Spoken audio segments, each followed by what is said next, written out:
बिस्मिल्लाहिर्रहमानिर्रहीम अस्सलाम वालेकुम गुड मॉर्निंग सभिनी खे भली कार चवंदासीं सभिनी सूफ़ी सोच रखंदड़नि खे हक़ मौजूद उम्मीद आहे तव्हां ख़ैरियत सां हूंदो ऐं ज़िंदगी इलाही ख़ुशी सां गुज़री रही हूंदी सो तमामु सुठी ॻाल्हि आहे अलाह करे त ईअं अव्हांजी ज़िंदगी में ख़ुशियूं हुजनि ऐं ईअं ई अव्हांजी ज़िंदगी ख़ुशियुनि सां भरपूर गुज़रे। बहरहाल हमेशह असांजी कोशिशि हूंदी आहे त अव्हांजे ॾींहं जे आगाज़ खे असां जेतिरो बहितरीनु ठाहे सघूं था ओतिरो बहितरीनु ठाहियूं ऐं कॾहिं कॾहिं असां कोशिशि कंदा आहियूं त अव्हांजे लाइ कुझु एंटरटेनमेंट साइड हुजे यानी कि कुझु आर्टिस्ट हुजनि जिन खे अव्हां ॾिसंदा आहियो रोज़ पंहिंजे स्क्रीन ते कुझु अव्हांजा पसंदीदा अदाकार हुजनि वरी असांजी कॾहिं कोशिशि हूंदी आहे त अव्हांजे लाइ उहे फ़नकार घुरायूं जिन खे अव्हां तमामु घणो पसंदि कयो था। ईअं नथो थी सघे त जेकॾहिं फ़नकार आहिनि असांजा आर्टिस्ट आहिनि त अदीब तबिको पोइते रहिजी वञे या असांजा पॉलिटिशियन पोइते रहिजी वञनि बिल्कुलु न। असांजी इहा ई कोशिशि हूंदी आहे त असां जेतिरियूं बि फील्ड्स आहिनि पाकिस्तान में हर फील्ड खे असां हिते घुरायूं ऐं उन जे कंहिं न कंहिं माण्हू सां अची गुफ़्तगू कयूं ऐं ख़ासि तौर ते जेके मौजूदा सिचुएशन्स आहिनि अॼुकल्ह अव्हांखे ख़बर आहे त कॾहिं हालतूं ख़राब थी थियूं वञनि कॾहिं हालतूं सही थी थियूं वञनि जॾहिं ख़राब थियनि थियूं उनजो बि लाज़मी ॻाल्हि आहे केरु ज़िम्मेदार आहे ऐं जेकॾहिं उहे हालतूं सही थियूं थियनि त उनजे पोयां बि को इंसानु हूंदो आहे जेको कमु कंदो आहे उन्हनि हालतुनि खे कंट्रोल में रखंदो आहे। सो अॼोके प्रोग्राम में हिकिड़ी अहिड़ी शख़्सियत हिकिड़ी अहिड़ी हस्ती असांजे विच में मौजूदु आहे। हाणे उहा पर्सनैलिटी केरु आहे मूंखे लॻे थो त थोरो अव्हांखे इंतज़ारु कराइणु खपे अव्हांखे ॿुधाईंदी हलां त हीउ प्रोग्राम अव्हां ॾिसो पिया नेस्ले एवरीडे जे ताउन सां ऐं 10 रुपयनि जो साशे आहे जंहिंमां अव्हां 3 कप गर्मा गर्म चांहि तयारु करे सघो था। इलाही ज़बरदस्त ऐं इलाही ज़ाइक़ेदार ऐं एक्सपर्ट्स जी चॉइस आहे स्पेशली नेस्ले एवरीडे। सो बिल्कुलु अव्हांखे चांहि ठाहिण बि सेखारींदासीं अव्हांजे घरनि में बि उमेदु आहे त चांहि जो गर्मा गर्म कप तयारु थी वियो हूंदो। सो अव्हांखे ॿुधाईंदी हलां त जेका शख़्सियत अॼोके प्रोग्राम में मौजूदु आहे माशाल्लाह तमामु बहितरीनु शख़्सियत आहे ऐं जॾहिं बि असां इनवाइट कंदा आहियूं उन्हनि खे त असांजे प्रोग्राम में अचो भले उनखे कहिड़ो बि कमु हुजे असांजे प्रोग्राम जे लाइ उहे स्पेशली टाइम कढंदा आहिनि ऐं इहा असांजे लाइ ख़ुशनसीबी आहे त एॾो वॾो माण्हू हिन प्रोग्राम जे लाइ आम माण्हुनि जे लाइ वक़्तु कढे थो छो जो हिते वेही करे असां अव्हांजे मसइलनि खे डिस्कस कंदा आहियूं पाकिस्तान जा मसइला आहिनि सिंध जा मसइला आहिनि ऐं उनखे वेही करे असां डिस्कस कंदा आहियूं ऐं कोशिशि कंदा आहियूं त अव्हां ताईं जेतिरी असां अवेयरनेस पहुचाए सघूं था ओतिरी अवेयरनेस पहुचायूं। ऐं अव्हांखे ख़बर आहे त कल्ह हिकिड़ो वाक़ियो थियो अव्हां सभई उन खां वाक़िफ़ु आहियो ऐं उनखे सही उन हालतुनि खे कंट्रोल कंहिं कयो ऐं हालतूं काफ़ी कशीदा हुयूं ऐं इलाही घणो नुक़सानु थी सघियो थिए पर उहा ई ॻाल्हि मूं कई न त कुझु हस्तियूं अहिड़ियूं हूंदियूं आहिनि जेके अहिड़नि मामलनि खे बि कंट्रोल में रखंदियूं आहिनि भले मज़हबी इंतिहा पसंदी हुजे या सियासी तौर ते हालतूं इलाही घणियूं कशीदा हुजनि या आम माण्हुनि जे विच में कुझु के मसइला थियनि था उन सभिनी शयुनि खे कंट्रोल में रखणु यकीनन हिकिड़ी वॾी ॻाल्हि आहे। सो असां सां गॾु अॼोके प्रोग्राम में मौजूदु आहे जनाब डॉक्टर अब्दुल क़यूम सूमरो साहब ऐं रिलीजियस अफेयर्स ऐं उशर्स ऐं इन खां अलावा बि मुख़्तलिफ़ कम आहिनि जेके साईं जन कनि पिया अॼुकल्ह। अस्सलाम वालेकुम अव्हांखे भली कार चवंदासीं ऐं थैंक्स अलॉट लख थोरा अव्हांजा जो अॼु बि असांजे सॾ ते अव्हां जी चयो ऐं अव्हांखे मुबारक ज़रूरु ॾियणु चाहींदसि छाजे करे जो कल्ह जेके हालतूं हुयूं असांखे इलाही डपु पियो थिए त अलाह ख़ैर करे को नुक़सानु न थी पए पर माशाल्लाह एतिरे सुठे नमूने उहे सभई जेके हालतूं हुयूं उहे कवर थी वियूं कंट्रोल थी वियूं वॾी ॻाल्हि आहे। सो लख थोरा अव्हांजा अव्हां सां कचहरी कंदासीं ऐं व्यूवर्स अव्हांखे ॿुधाईंदी हलां त तमामु बहितरीनु आवाज़ जो मालिक रागी असांजे विच में मौजूदु आहे इमरान अली जमाली। अस्सलाम वालेकुम अव्हांखे भली कार चवंदासीं लख थोरा अव्हांजा अव्हां बि हिते मौजूदु आहियो। जी व्यूवर्स महिमान आहिनि चांहि न हुजे थी नथो सघे सो अॼु चांहि असां बिल्कुलु ॿाहिरों कोन घुराईंदासीं न ई वरी असांखे टीम मेंबर खां ठहिराईंदासीं पर असां हिन ढाबे ते तव्हांखे ख़बर आहे न असां हमेशह होटल ते ई अची हीउ प्रोग्राम कयूं पिया अॼुकल्ह। सो असां सां गॾु मौजूदु आहे के चांहि वारो। अस्सलाम वालेकुम के ख़ैरियत सां आहियो? अल्हम्दुलिल्लाह अल्लाह जा करम तमामु सुठी ॻाल्हि कीअं पियो हले मुंहिंजो होटल चांहि वांहि होटल मुंहिंजो एवरीडे नेस्ले वारनि जेको असांखे शाशे ॾिनो आहे 10 रुपए जो हिन जो कमाल आहे बसि चांहि माण्हू सफ़ा चरिया थी पिया आहिनि हिन जी चांहि ते रोज़ अचनि था रोज़ नवां महिमान था अॼु असां वटि डॉक्टर साहब बि मौजूदु आहे उनखे बि चांहि असां पीआरींदासीं ऐं बहितरीनु चांहि थी ठहे हिकिड़े शाशे में 3 कप तयारु मतलब ॾिसो न एॾी सस्ती चांहि सिर्फ़ु 10 रुपए में अव्हां 3 कप चांहि पी सघो था। सो अॼु असांजो महिमान बि मौजूदु आहे ऐं साईं जन खे त चांहि पीअण खां पोइ ख़बर पइजी वेंदी मुंहिंजो चांहि पीअण खां पोइ ख़बर पइजी वेंदी। जी बिल्कुलु। सो के चांहि इलाही सुठी ठाहींदो आहे के अव्हां चांहि ठाहिणु स्टार्ट कयो पोइ अव्हां सां कचहरी बि कंदासीं अव्हांजी गर्मा गर्म चांहि बि पीअंदासीं तेसि ताईं असांजूं भई सुठियूं ॻाल्हियूं ॿुधो ठीकु आहे। सो स्टार्ट करे सघो था अव्हां जल्दी सां चांहि तयारु कयो त जे एनर्जी अचे।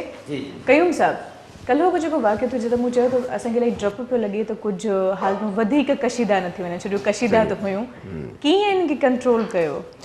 बिस्मिल्लाह रहमान रहीम असल में छा हो त तव्हां बिल्कुलु इहा ॻाल्हि सही कई आहे। हिकु हफ़्तो पहिरां कराचीअ में कुझु हालात ख़राबु थी विया जंहिंमें किलिंग थी हुई।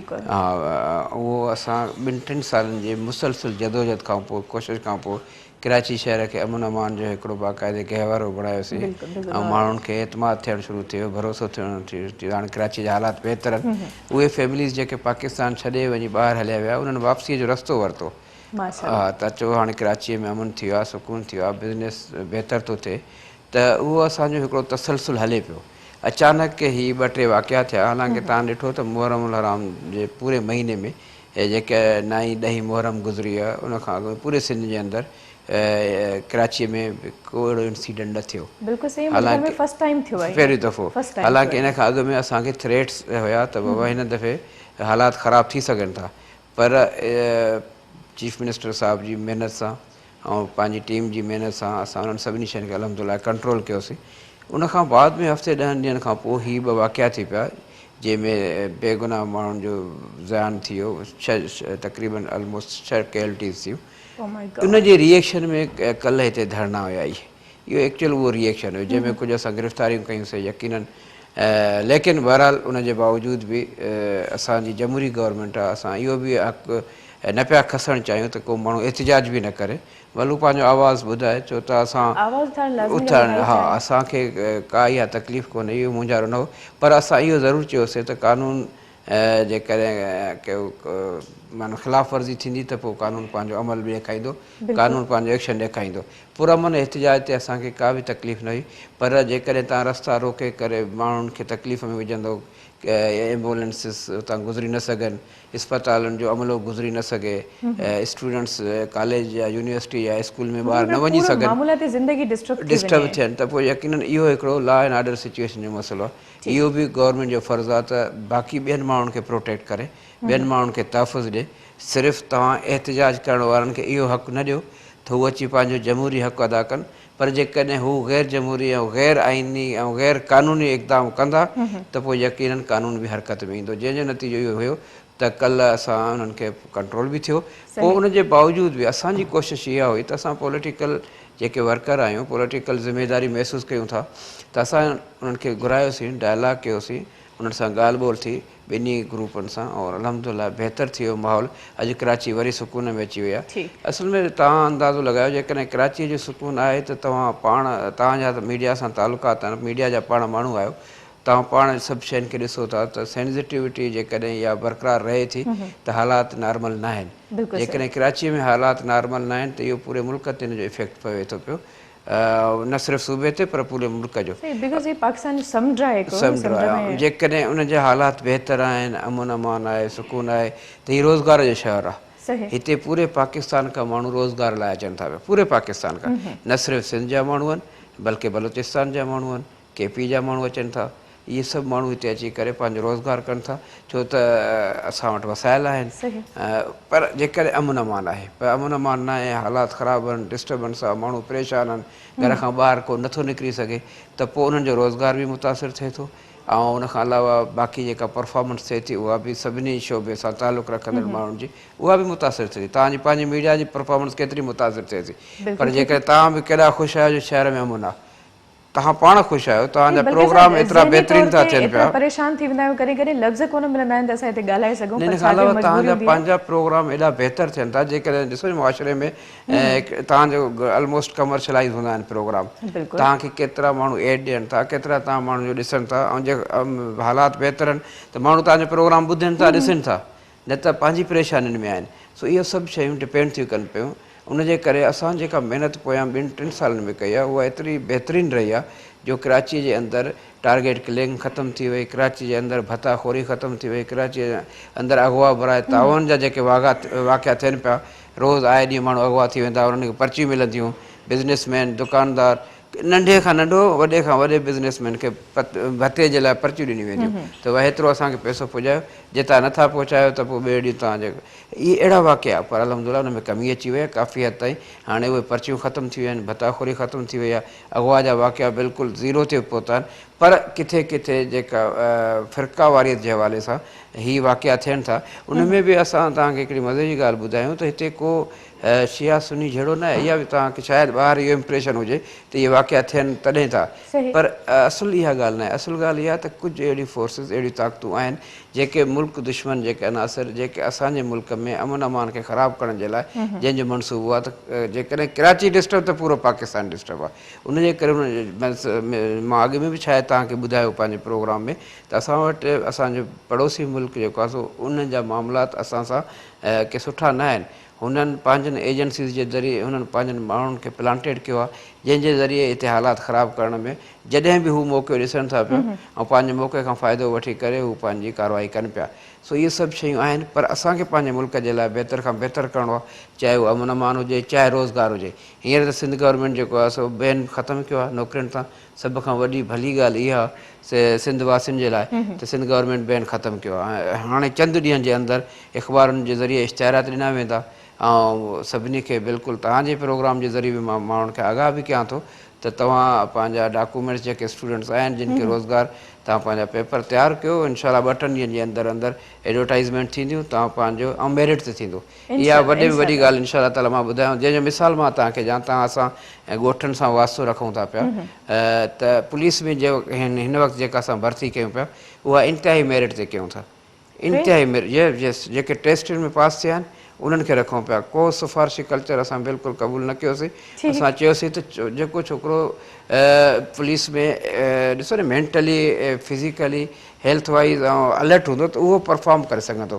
ऐं जेके सिफ़ारिशुनि ते अचनि था या जेको तव्हां हमेशह इल्ज़ाम रहंदो आहे, हाणे उन शयुनि खे असां हटाए करे हाणे जेको असां टेस्टियूं वरितियूंसीं, उन टेस्टुनि में एतिरो सख़्तु रिज़ल्ट आयो जो काफ़ी छोकिरा त फेल थिया। असां वरी ॿीहर था चऊं त वरी मौक़ो ॾियो ॿियनि खे, त जीअं असां वटि सीटूं जाम आहिनि पर छोकिरा फेल थिया आहिनि। हा, पुलिस, फीमेल पुलिस बि अथव। इहो सुठो तव्हां सुवालु कयो, फीमेल पुलिस बि आहे। अच्छा, बल्कि कल्ह त असांजो कैबिनेट जो फ़ैसिलो थियो आहे, इन फ़ैसिले में 15% जेको आहे लेडीज़ जी सीटूं असां तव्हां बिल्कुलु सही कई। ऐं इहो पहिरियों दफ़ो थियो आहे त सिंध में पंहिंजी मुलाज़मतुनि जे हवाले सां, हिकु त ओपन मेरिट आहे, ओपन मेरिट में बि सभिनी खे इजाज़त आहे, पर उनखां पोइ ख़ुशूसी तौर ते 15% जेको आहे सो औरतुनि जे लाइ असां रखियो आहे त असांजी जेके छोकिरियूं आहिनि, नियाणियूं आहिनि, उहे जेके पढ़ी करे सर्टिफिकेट रखियूं वेठियूं आहिनि, त उन्हनि खे जेकॾहिं जॉब जा मौक़ा ॾिना वञनि त थी सघे थो हू पंहिंजी ज़िंदगीअ में ऐं पंहिंजे माहौल फैमिली में हिकिड़ो सुठो किरदारु अदा करे सघनि। ऐं पढ़ियल लिखियल औरत हूंदी त पढ़ियल लिखियल ॿार यकीननि उनजो औलाद या उनजो भाउ, उनजा भाइटिया उहे बि पढ़ियल लिखियल हूंदा, पर जेकॾहिं पढ़ियल लिखियल न हूंदी त यकीन फैमिली ते असरु पए थो। त बहरहाल सिंध गवर्नमेंट पंहिंजा पूरियूं कोशिशूं करे थी त माण्हुनि खे अमन बि ॾिनो वञे, माण्हुनि खे रोज़गारु ॾिनो वञे। उनखां बाद में हेल्थ जे हवाले सां, एजुकेशन जे हवाले सां तमामु वॾा हाणे स्टेप्स वठणु शुरू करे ॾिना आहिनि। त असां जबरी तालीम शुरू करायूं था त स्कूल में जेके ॿारड़ा नथा वञनि त उन्हनि खे स्कूल पहुचायो वञे। वालदेन खे सख़्ती कयूं था त तव्हां पंहिंजनि ॿारनि खे स्कूल मोकिलियो। ऐं जेके स्कूल होस्ट बंदि हुया, गोस्ट स्कूल जंहिंखे चवंदा हुयो, त स्कूल बंदि पिया आहिनि ऐं उते कमु नथो थिए, या कंहिं वॾेरे जे असर में आहे, या कंहिं वॾेरे जी उताक थी वई आहे, उन्हनि सभिनी खे हाणे जेका पॉलिसी ठाही आहे त असां स्कूल सभु ओपन कराईंदासीं। ॿारनि जी तालीम ते मुकमल तौर ते सख़्ती कंदासीं त जीअं असांजो रेशो जेको आहे सो तालीम जो उहो बहितरु थिए। ऐं तालीम बि इनशा ताला बहितरु थींदी त हिकिड़ी अवेयरनेस ईंदी त भलाई ऐं बहितरी जा फ़ैसिला थींदा ऐं पाण माण्हू शऊर पैदा थींदो। ऐं जेके जंहिं फैमिलीज़ में तालीम जो माना आहे क़दुरु या उहे पढ़नि पिया त उन्हनि जो माहौल बाक़ी हुननि खां मुख़्तलिफ़ बि थिए थो।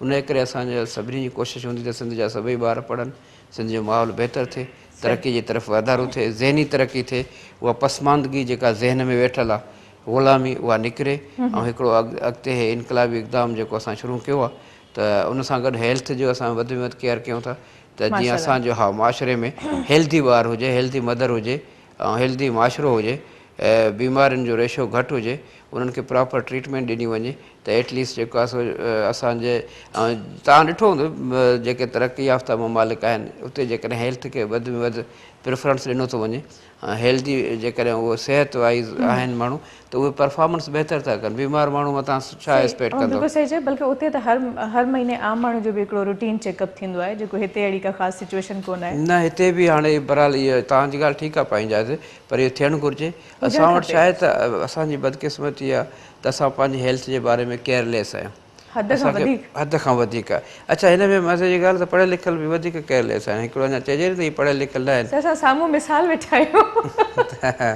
पंहिंजी ॻाल्हि माण्हू त इहो पंहिंजी हेल्थ खे पाण ॾिसे चवंदा आहिनि त क्वांटिटी जेका उहा अलाह जे तरफ़ खां पर क्वालिटी पंहिंजे हथ में आहे बिल्कुलु पंहिंजे हथ में आहे सो माशाल्लाह मां तमामु सुठा कम कया आहिनि हिन महिल जेके बि मां ॻाल्हियूं कयूं हमेशह मुंहिंजी ॻाल्हियुनि खां मां त इतफ़ाक़ी कंदी आहियां छो जो मां जेका बि ॻाल्हि कंदा आहियूं मूंखे ख़बर हूंदी आहे त जेकॾहिं हीउ प्रोजेक्ट स्टार्ट थियो आहे त इनशाला इलाही सुठे तरीक़े सां हीउ अॻिते हलंदो ऐं हिन ते वर्क थींदो मुहर्रम जी मां लास्ट टाइम प्रोग्राम में ॻाल्हि कई हुई ऐं यकीन कयो मां हैरान आहियां फस्ट टाइम ईअं थियो त मुहर्रम में को अहिड़ो हादसो कहिड़ो वाक़ियो कोन थियो न त हमेशह मुहर्रम में को न को वाक़ियो अहिड़ो थी वेंदो हुयो जो पूरे पाकिस्तान ते हुनजो असरु पवंदो तव्हांखे बिल्कुलु तव्हां मूंखे यादि करायो मूंखे बि हाणे यादि अचे थी ॻाल्हि त मूं मुहर्रम खां अॻु में तव्हांखे चयो त असां जॾहिं एफर्ट्स वठूं था तव्हांखे एश्योरेंस ॾिवाई त इनशाला हिन मुहर्रम जे अंदरि इहे वाक़ियात न थींदा तव्हांखे यादि हूंदो जेकॾहिं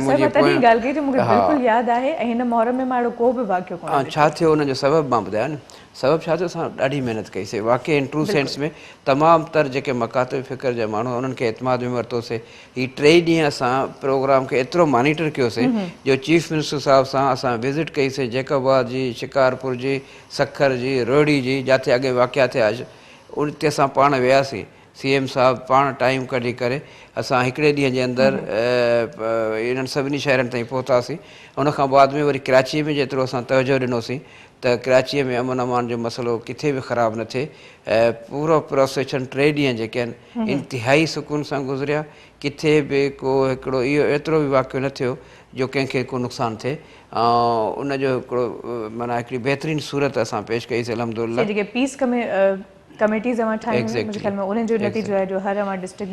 पीस कमेटी जो बिल्कुलु तव्हां मां सम्झां थो तव्हां जिन 2-3 प्रोग्रामनि सां काफ़ी शयूं तव्हांखे ख़बर आहे पर्सनल हमेशह मूंखे यादि हूंदियूं आहिनि छो जो मूंखे अंदाज़ो हूंदो आहे त मां जॾहिं ॿीहर ईंदो त इहो सुवालु ज़रूरु करिणो आहे त हे जेको मुंहिंजो कमु स्टार्ट थियो हुयो इहो किथे पहुतो ऐं लाज़मी ॻाल्हि आहे मुहर्रम जे दौरान ई असां मुंहिंजे ख़्याल में मुहर्रम स्टार्ट थियो हुयो त मां सां प्रोग्राम कयो या मां सां ॻाल्हि ॿोल थी हुई त हिन करे मूंखे ज़हन में आहे को वाक़ियो न थियो त लाज़मी ॻाल्हि आहे जॾहिं मां एॾो वॾो कमु कयो आहे त हिते हुनजी साराह करणु असांजी ज़िमेदारी न वॾी महिरबानी तव्हांजी असल में छा आहे त असांजी ज़िमेदारी आहे को असां कंहिं ते अहसान या थोरो नथा कयूं इहो असांजी गवर्नमेंट जी रिस्पॉन्सिबिलिटी आहे त अमन अमान खे क़ाइमु रखणु ॾिजे बहितरु करणु घुरिजे ऐं माण्हुनि जी जान माल जो तहफ़ुज़ करणु घुरिजे छो त इहो असांजी ज़िमेदारियुनि मां हिकिड़ी ज़िमेदारी आहे इहो कंहिं ते अहसान न आहे पर चवण जो मक़सदु इहो त इन्हनि हालतुनि में एॾी महिनत करण खां पोइ जेकॾहिं इहा शइ मिले थी त पोइ यकीनन ख़ुशी बि थिए थी त उनजो हिकिड़ो इज़हार बि थिए थो ऐं तव्हां लास्ट हुन में प्रोग्राम में तव्हां असां डिस्कस बि कयोसीं त मूं तव्हांखे चयो त असां इनशा ताला जेके हिन में ज़कात जे मामलात में तमामु घणा इस्लाह आणियूं था पिया त जीअं आम माण्हुनि ताईं इहो पैसो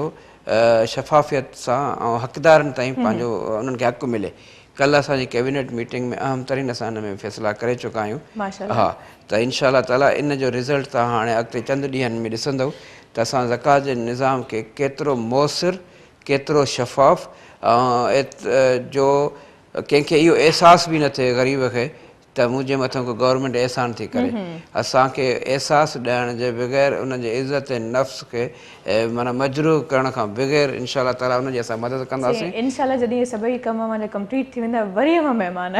न मां त तव्हांजे प्रोग्राम में 2 सबब आहिनि जो मां ईंदो बि आहियां अचण बि चाहींदो आहियां पहिरियों इहो त को सुबुह सां मुंहिंजे उथण मुंहिंजो को प्रॉब्लम न हूंदो आहे सभ खां वॾी ॻाल्हि हा मां त सवेल उथंदो आहियां मुंहिंजे लाइ इहो मसइलो न आहे त तव्हां मूंखे 9 बजे घुरायो था या 8 बजे घुरायो अथव हिकु त इहो मुंहिंजे लाइ टेंशन न हूंदो आहे त मूंखे सवेल उथणो आहे मां बल्कि हाणे पंहिंजो रज़ाक साहिब सां ॻाल्हायां पियो तव्हांजो प्रोड्यूसर सां त मुंहिंजो राति मां 3:30 बजे आयो आहियां इहे सभु प्रोग्राम मीटिंग करे वापसि घरु राति 3:30 बजे त पोइ तव्हां अंदाज़ो लॻायो घणा कलाक थिया हूंदा वरी मां सुबुह सां पंहिंजी सॼी ड्यूटी थींदी त मुंहिंजे लाइ हिकु त इहो ॿियो इहो त तव्हांजो प्रोग्राम इंटीरियर सिंध में ॾिठो थो वञे हर जाइ ते सिंध जे माना कुंड कर्श में असांजा मां पाण बि चाहियां थो त तव्हांजे प्रोग्राम जे थ्रू सिंध गवर्नमेंट जा जेके इहे कमकार आहिनि जेके परफॉर्मेंसिस आहिनि जेको बि आहे उहो साम्हूं आहे ग़लति ॻाल्हि करण जी का ज़रूरत कान्हे जे अॼु मां ग़लति ॻाल्हि कंदुमि त सुभाणे सभई दोस्त मूंखां पुछा करे सघनि था तव्हां खां ई पुछंदा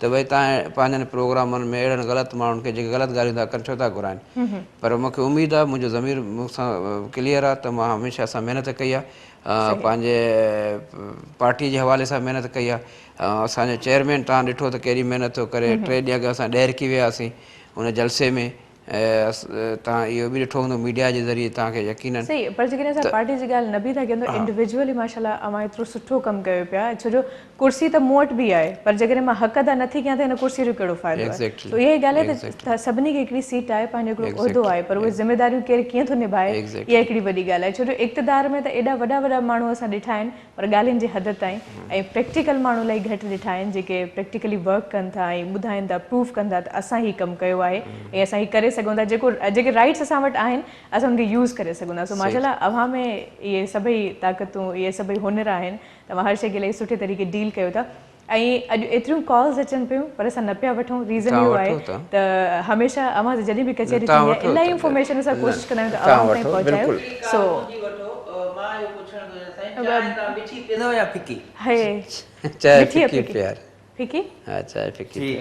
असल में छा आहे उनजो सबबु ॿुधाए त ॾींहं जो असां एतिरियूं चाहियूं था पियूं जेकॾहिं सभु मिठियूं करे पियूं त हिन महिल ताईं त पोइ हली न सघंदासीं उनजे करे मां हिकिड़ो स्टैंडर्ड ठाहियो आहे त भई चांहि फिकी बाक़ी ठीकु आहे बाक़ी मिठाण हले वेंदा सही आहे इन ते असां ॻाल्हाईंदासीं त छा आहे न जे पोइ हिकिड़ी ड्रिगी लॉजिक आहे बहरहाल व्यूअर्स वक़्तु आहे हिते हिकिड़े मुख़्तसिर ब्रेक जो ब्रेक ॾांहुं वधंदासीं ब्रेक खां पोइ ॻाल्हि ॿोल खे कंटिन्यू कंदासीं रहिजो असां सां गॾु मुझे सिंध के सलाम सलाम मुझे सिंध के सलाम सलाम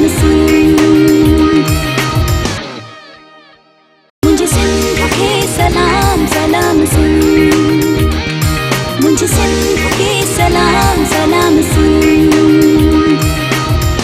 जी व्यूअर्स हिकिड़ो मुख़्तसिर ब्रेक हुयो ऐं ब्रेक खां पोइ असां वापसि अची चुका आहियूं डॉक्टर अब्दुल क़यूम सूमरो साहब मौजूदु आहे अॼु के प्रोग्राम में ऐं सिंगर असां सां गॾु मौजूदु आहे सो सर मिठे ते ॻाल्हि छॾी हुई माशाल्लाह में एतिरा मिठा मिठा कम कयो था पूरी सिंध असांजी समूरी मिठी आहे उनखे मां घुमो था उनजे बावजूदि चांहि में मिठो घटि मूं अर्ज़ु कयो तव्हांखे त असल में सॼे ॾींहं में दोस्त अचनि था महिमान अचनि था ऑफिस जो कमु थिए पियो पाण जिथे वञूं था असां वटि जेके महिमान अचनि था पोइ इहो चांहि त असांजे हाणे ट्रेडिशन जो हिकिड़ो हिसो थी वियो आहे सकाफ़त जो जेकॾहिं तव्हां कंहिंखे मानी खारायो चांहि न पुछो त तव्हांजो नाराज़ थी वेंदो जे मानी त खाराए पर चांहि न पुछी त पोइ हाणे जेकॾहिं सॼो ॾींहुं तव्हां कैलकुलेट कयो जेके 25-30 कप पीऊं सॼे ॾींहं में हा हा सची ॻाल्हि अथव सॼो छो असांजी मीटिंग्स थियनि थियूं केतिरा माण्हू अचनि था और अच्छा इहो असां वटि हिकिड़ो अजीब रवाज़ त महिमान सां गॾु चांहि न पियो त उहो चवंदासीं हाणे असां चांहि जो मज़ो न हा त उनजे करे असांखे त पीअणी पए त पोइ उनखां बहितर आहे त पोइ चांहि बग़ैर खंड जे पीजे त घटि में घटि इहो त ॾुख न थींदो त को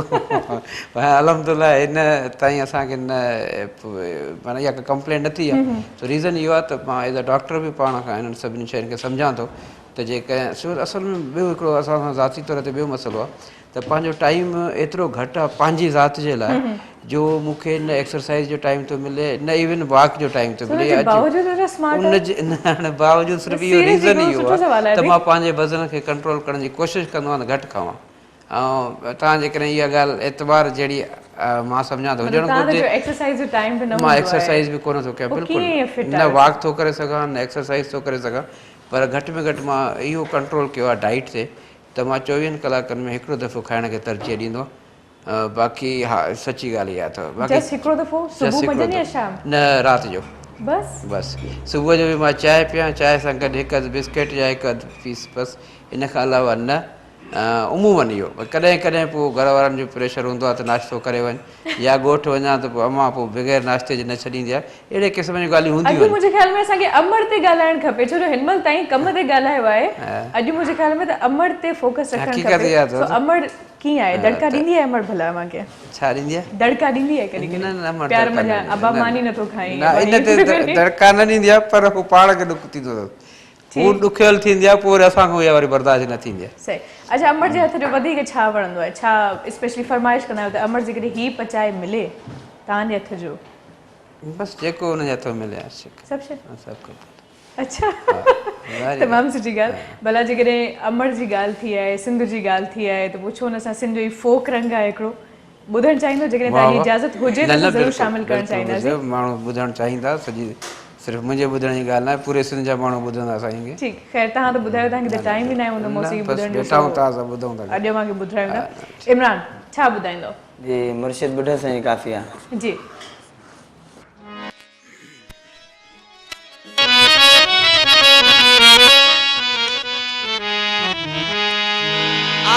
तू नाए अल्लाह जे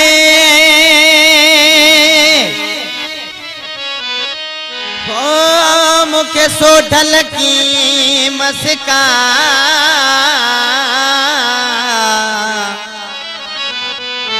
दिल में दर्द फिराक जा तू मन में मजमता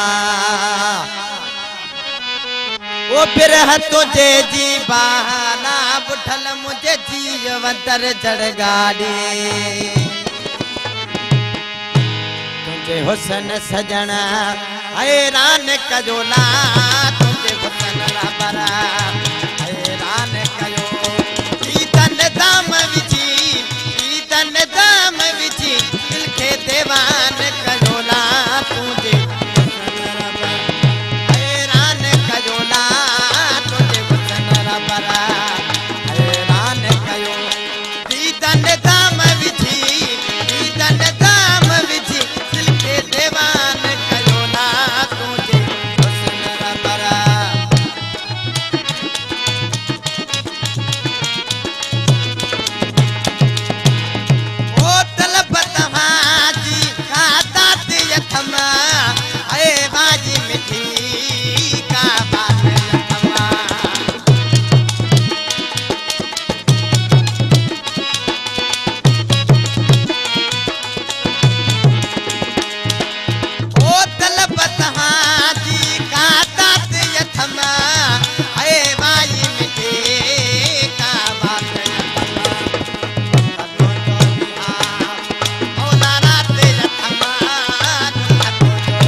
तमामु बेहतरीन, तमामु सुठो। जी डॉक्टर कयूम साहब, कीअं लॻो? ठीकु, माशाल्लाह, नौजवान छोकिरो आहे असांजो, अॻिते पसंदि आयो? महिनत कंदा, ज़ाहिरी ॻाल्हि आहे। सही। अच्छा, हाणे भला अॼुकल्ह मौसीक़ी ॿुधण जो टाइम मिले थो? न, कोन, नथो मिले। सची ॻाल्हि आहे। मां पोएं दफ़े बि तव्हांखे चयो, पोएं दफ़े बि चयो, हाणे बि तव्हांखे इहा ई ॻाल्हि कयां थो। हाणे बि न? बिल्कुलु, छो त रूटीन अहिड़ी थी वई आहे, या त पोइ पंहिंजे पाण बि हाणे आदी थी विया आहियूं इन्हनि सभिनी शयुनि जा, जो जेकॾहिं छुटी थी अचे त उहा अजीब थी लॻे पई। ईअं खणी चइजे त कराची को रेस्ट आहे त माना इहो ॼण कोई अजीब थो लॻे फिर इहो कीअं थियो हूंदो कीअं इहो पॉसिबल आहे जो अॼु तो छो त कम त पंहिंजा बि इंसान जा ज़ाती काफ़ी आहिनि सिर्फ़ु सरकारी गवर्नमेंट जा कम त न आहिनि पंहिंजा घर खे टाइम फैमिली टाइम उहा लाइफ पर बहरहाल पोइ हाणे छा कजे कमु करिणो आहे त चऊं था त ठीकु आहे उहो बि उन्हनि जो बि हक़ु आहे पर सम्झूं था त कमु एतिरो घणो आहे जेतिरो कजे ओतिरो घटि आहे मां चीफ मिनिस्टर साहिब खे ॾिसां थो 24 कलाकनि जो मां हुन शेड्यूल जे ॾिसंदो आहियां त उनखे बि पंहिंजे हाणे फैमिलीअ खे टाइम घटि ॾियणु शुरू थी वियो आहे त इहो ॾिसां ज़िमेदारी अच्छा सीएम साहब जी जेका कारकर्दगी आहे उहा माशाल्लाह इलाही घटि वक़्त में इलाही सुठा कम कया आहिनि इलाही सुठा स्टेप्स वरिता आहिनि बहरहाल हाणे फ्यूचर में छा स्टेप्स वठण जा इरादा आहिनि उन्हनि जा कुझु ॿुधाए सघो असल में 2018 ताईं जॾहिं इलेक्शन थींदी त इंशाल्लाह ताला हिन 1.5 साल जे अंदरि सिंध में हिकिड़ो वाज़िया तब्दीली जीअं चइजे उहा नज़र ईंदी इंशाल्लाह बिल्कुलु ईंदी बिल्कुलु जेका तव्हांखे मां ॻाल्हि कयां थो मां पंहिंजी ज़िमेदारी सां बि कयां थो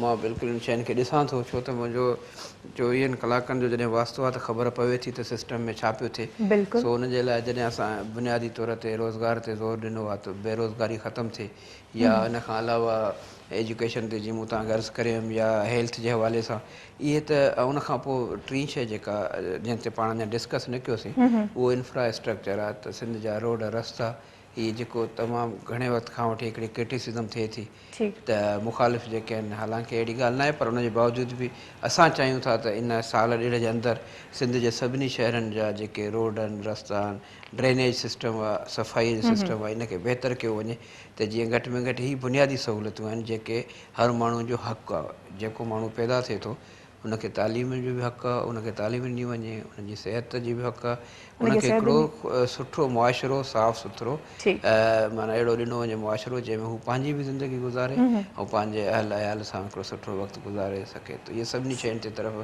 तवजो प्रायोरिटीज़ ॾिनी थी वञनि पियूं ऐं नतीजो इहो निकिरंदो साल ॾेढ जे अंदरि सिंध जा माण्हू घटि में घटि इन शइ खे ज़रूरु महसूसु कंदा त हिन नई तब्दीली जे करे आम माण्हुनि खे फ़ाइदो पहुतो जेको इहो हूंदो त भई हिकिड़ा मख़सूस माण्हू फ़ाइदो वठनि था ईअं न हूंदो इन जो आम माण्हू जेको बिल्कुलु मुआशिरे में जंहिं माण्हूअ जो को बि माना इन्फ्लुएंस न आहे को बि सोर्स न आहे उन ते बि इन जो असरु पवंदो छो त सभ खां वॾे में वॾी जेका शइ जंहिं ते सॼो ज़ोर आहे उहा मेरिट ते त असां मेरिट ते ॾियूं नौकिरियूं बि मेरिट ते ॾियूं मक़सदु कमु बि मेरिट ते थिए कंहिंजी ज़ात खे न ख़ुशि कयो पर इज्तिमाही तौर ते सभिनी जो माना हिकिड़ो मसइलो हल थिए त जीअं आम सिंधी माण्हू जंहिंजी का पहुच न हुजे या जेको माना एॾो सरहंदीअ वारो न आहे या असर उसुख वारो न आहे पर उनखे बि इंसाफ़ु थियणु घुरिजे उन सां बि उनखे बि जेको आहे सो मेरिट ते उनजी ॿार जेकॾहिं एजुकेशन आहे तालीम आहे त बि मेरिट ते ॾिनी वञे ऐं जेकॾहिं जॉब आहे उहा बि मेरिट ते ॾिनी वञे सो मेरिट खे हाणे हिन दफ़े असां वधीक प्रिफर कंदा त इंशाल्लाह तव्हांजो जेको मक़सदु आहे हुन में ज़रूरु कामयाबु थियो नौजवाननि जे लाइ त लाज़मी ॻाल्हि हिकिड़ी गुड न्यूज़ आहे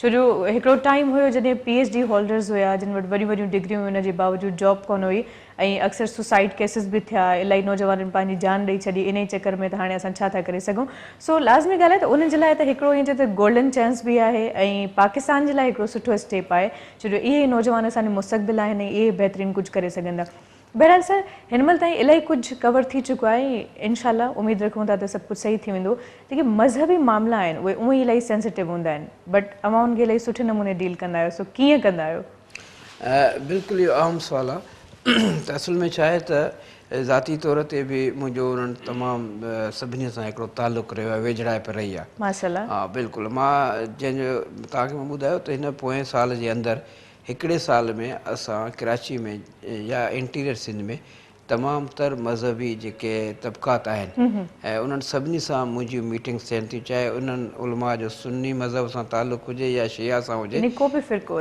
बि फ़िरक़ो हुजे इवन मिनॉरिटीज़ में बि जेकॾहिं मां वॾो कमु कयो आहे हिंदुनि में तव्हां ॾिसो त मां वधि में वधि मां कमु कयो आहे सिखनि में मां वॾो में वॾो कमु कयो आहे ऐं उनखां अलावा ही जेके आहिनि असांजा पंहिंजो हीअ ॿिया जेके असां ईसाई भाई आहिनि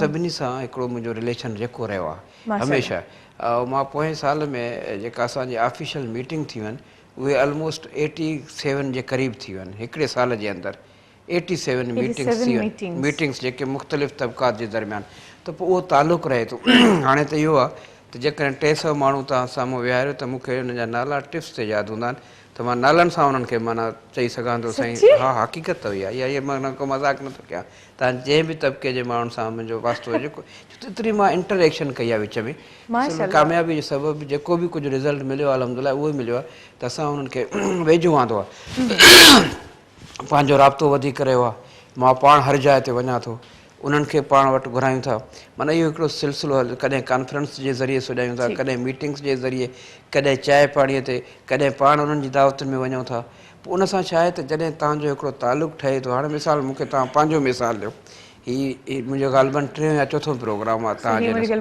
चौथो न पंजो प्रोग्राम आहे त मां सम्झां थो जेकॾहिं 10% बि तव्हांजो स्टाफ मूंखां वाक़िफ़ु हूंदो मुंहिंजे ख़्याल में स्टाफ मां वाक़िफ़ आहे मक़सदु जेकॾहिं मां वधीक न चवां त बि 10-20% हूंदो पर जेकर इहो असां सॼो साल प्रोग्राम कयूं त हिकिड़ी अहिड़ी स्टेज ईंदी 100% सभिनी सां हिकिड़ी वाक़िफ़ थी वेंदी इहो ई तालुक़ु हुन पोइ जॾहिं हिकिड़ी सुञाण थिए थी त पोइ घटि में घटि माण्हू उन्हनि जो असां वटि असांजे कल्चर में माना हिकिड़ो ज़ाती इन्फ्लुएंस तालुकात मैटर कनि था पिया सुठा तालुकात आहिनि असां सभिनी सां सुठो हलियूं ऐं एक्रॉस द बोर्ड माना बग़ैर तासुब जे त मुंहिंजो कहिड़ो माना मां कंहिंसां तालुक़ु रखां थो पर मां उनजे बावजूदि बि मां माना एक्रॉस द बोर्ड माना बग़ैर तफ़रीक़ जे बिला इम्तियाज़ सभिनी खे इज़त ॾियणु सभिनी खे एतिराम ॾियणु ऐं सभिनी जे मसइलनि खे इक्वली ॿुधणु ऐं मां पंहिंजे पूरी लाइफ में माना तज़ाद न पैदा कयो आहे न मां पंहिंजी कंहिंखे तज़ादी नज़र सां ॾिसंदो आहियां मुंहिंजी नज़रुनि में सभु हिकु जहिड़ा आहिनि बराबरि आहिनि सभई वाजिबुल एतिराम आहिनि सभिनी खे इज़त ॾिनी वञे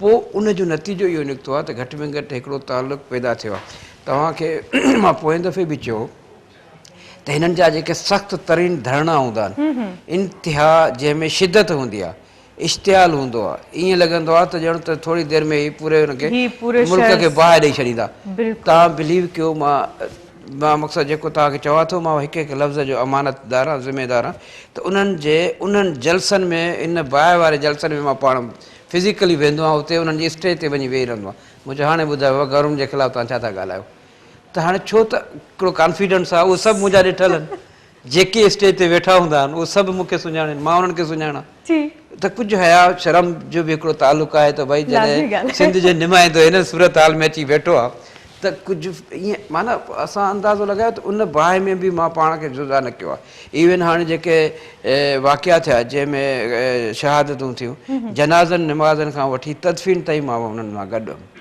मां ॾिसो मां न सुठे टाइम में पर ॾुखे टाइम में बि हाणे जेके तदफ़ीन थियूं तव्हां हिते पंहिंजो हिननि जो इमाम पंहिंजो वादी हुसैन हिननि जो क़ब्रस्तान हुयो आले तशियत वारनि जो मां होॾे वियुमि उते पाण दफ़नायुमि पाण हेठि लही करे त मक़सदु इहो त ठीकु आहे भई एज़ अ मिनिस्टर जेकॾहिं मां अहिड़ो कमु कयां थो त इहो हिकिड़ो तालुक़ु आहे हुनखे ख़बर आहे त हीअ पंहिंजी नियत सां आयो आहे सचाईअ सां आयो आहे इख़लास सां आयो आहे त इहो हिकिड़ो रिटर्न आहे जेकॾहिं तव्हां कमु कंदो तव्हांखे रिटर्न मिलंदो हाणे जीअं कल्ह तव्हां बिलीव कयो त असां माना अल्हम्दुलिल्लाह एतिरो तालुक़ु आहे जो अधु कलाक जे नोटिस ते असां तमामु सुठी वॾे क़िस्म जी गॾिजाणी करे सघूं था मीटिंग करे सघूं था छो त इहो हिकिड़ो मुसलसल तालुक़ु आहे सिर्फ़ु उन ॾींहं लाइ न आहे जंहिं ॾींहुं असांखे का नुमाइश करणी हुजे या ॾेखाव करणो हुजे न असांजो 24 कलाकनि जो राब्तो आहे मुसलसल हीअ मुंहिंजो टेलीफोन तव्हां बिलीव कयो 24 कलाकनि में तव्हांखे हिकिड़ो मिंट ऑफ न मिलंदो इहो मुंहिंजी दावा या मुंहिंजो फ़ोन बंदि न थींदो आहे चाहे राति हुजे चाहे ॾींहुं हुजे चाहे मंझंदि हुजे चाहे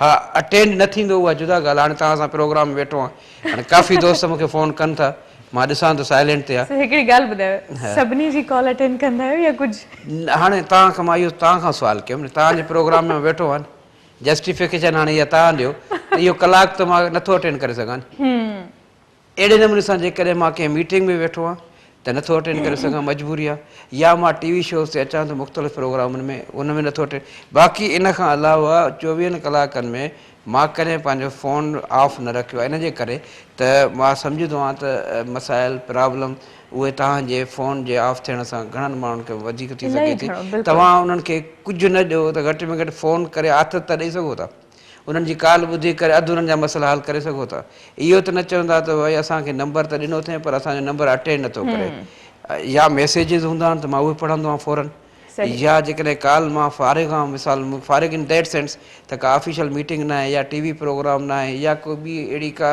अहम तरीन जंहिंमें मां फ़ोन नथो खणी सघां मस्जिद में आहियां या नमाज़ में पढ़ां बाक़ी इन खां अलावा हर शइ मूंखे जेको आहे मूंखे फ़ोन मुंहिंजे लाइ ठीकु आहे यानी कि अव्हांजे दोस्तनि साथियुनि खे बि सम्झणु खपे हिन ॻाल्हि खे त तव्हांखे मां जेकॾहिं इहा तव्हां बि busy आहियो हैरत त। वारी ॻाल्हि ॿुधायां त तव्हां इहो पहिरियों दफ़ो थियो हूंदो कॾहिं बि इअं न थियो आहे त हीअ जेके 3 ॾींहं योम आशूर जा हुया त उन में मुंहिंजो फ़ोन पब्लिकली मां अनाउंस करायो मीडिया ते ऐं टीवी ते ऐं उनखां अलावा अख़बारुनि में त हीउ नंबर मुंहिंजो ओपन रहंदो ऐं 24 कलाकनि जा 24 कलाक माण्हुनि मूंखे कॉलियूं कयूं उहो तव्हां रेशो खणी ॾिसो मुंहिंजी स्टेटमेंट त केतिरा मूं वटि फ़ोन आया हिननि 3 ॾींहंनि जे अंदरि ऐं मुंहिंजो फ़ोन को बंदि कोन हुयो ऐं चार्जर मूं हमेशह पाण सां गॾु घुमाईंदो रहंदो आहियां त जीअं इहो बि न थिए त कंहिंखे बहानो मिले त भई बैटरी ऑफ थी वई या स्विच माना फ़ोन इहो बि न छो त जेकॾहिं तव्हां करणु चाहियो त हर शइ करे सघो था न करणु चाहियो त पोइ त न जे लाइ त सभु मसइला आहिनि पोइ त सभु बहाना आहिनि सो पंहिंजी लाइफ मतिलबु में यकीन कयो कॾहिं कॾहिं मूंखे बिलीव न थींदो आहे त तव्हां वाक़ई हिन दुनिया जा आहियो न, छो जो believe थियणु एतिरी घुरिजे। स्ट्रगल एतिरी महिनत Believe पंहिंजी थियणु फैमिली पंहिंजूं ज़ाती इहो ख़ुशियूं बिल्कुलु ज़ाती हक़ीक़त आहे। ज़िंदगी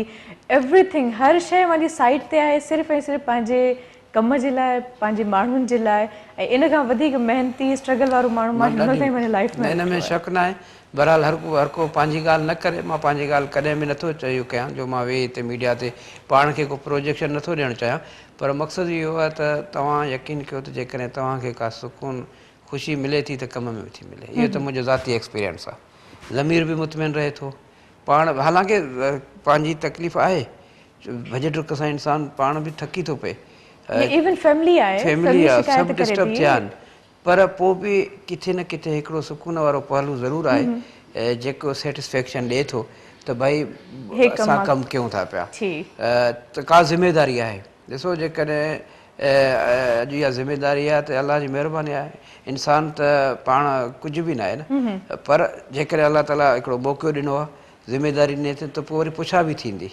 सही ईअं न आहे त तव्हांखां पुछा न थींदी तव्हां सिर्फ़ु ज़िमेदारी वठी करे ऐं पंहिंजी ज़ात जे लाइ कयो इहो न आहे तव्हां पोइ आम माण्हू जी भलाई जे लाइ कयो जेतिरो तव्हांखां थी सघे अच्छा भला तव्हां हर शइ जी पुछा कयो था फैमिली तव्हांखां पुछा कंदी आहे पुछा कंदा आहिनि पर पोइ कीअं डील कंदा उन्हनि खे छो जो, तव्हां दुनिया सां मुंहुं ॾेई सघो था पर कॾहिं कॾहिं जॾहिं फैमिली उन पंहिंजे अची वञे कावड़ में या ईअं चए त कॾहिं मोहबत में चए थी त भई हे कमु करिणो आहे त पोइ माण्हू उन्हनि खे सम्झाइण लाइ मुश्किल थी वेंदो आहे न असल में छा आहे त असां हिकिड़ी कंप्रोमाइज़िंग त आहे न त भई कमु करिणो आहे उन्हनि जा प्रॉब्लम्स मां उन्हनि खे प्रॉब्लम में उन्हनि जा रिज़ॉल्व कंदो आहियां हल थी वेंदा आहिनि उन्हनि खे का तकलीफ़ न थींदी आहे बाक़ी हाणे टाइम जो प्रॉब्लम थींदो आहे उहो हू बि सम्झनि था पिया मुंहिंजा यकीन कयो त कॾहिं कॾहिं इहा सूरत हाल हूंदी आहे मां राति जो देरि सां ईंदो आहियां ॿार सुबुह सां उथी वेंदा आहिनि सवेर मूंखे 2-2 ॾींहं 3-3 ॾींहं 4-4 ॾींहं थी वेंदा आहिनि त ॿारनि सां न मिली सघंदो आहे नंढा ॿार जेके स्कूल वेंदा आहिनि हिकिड़े घर में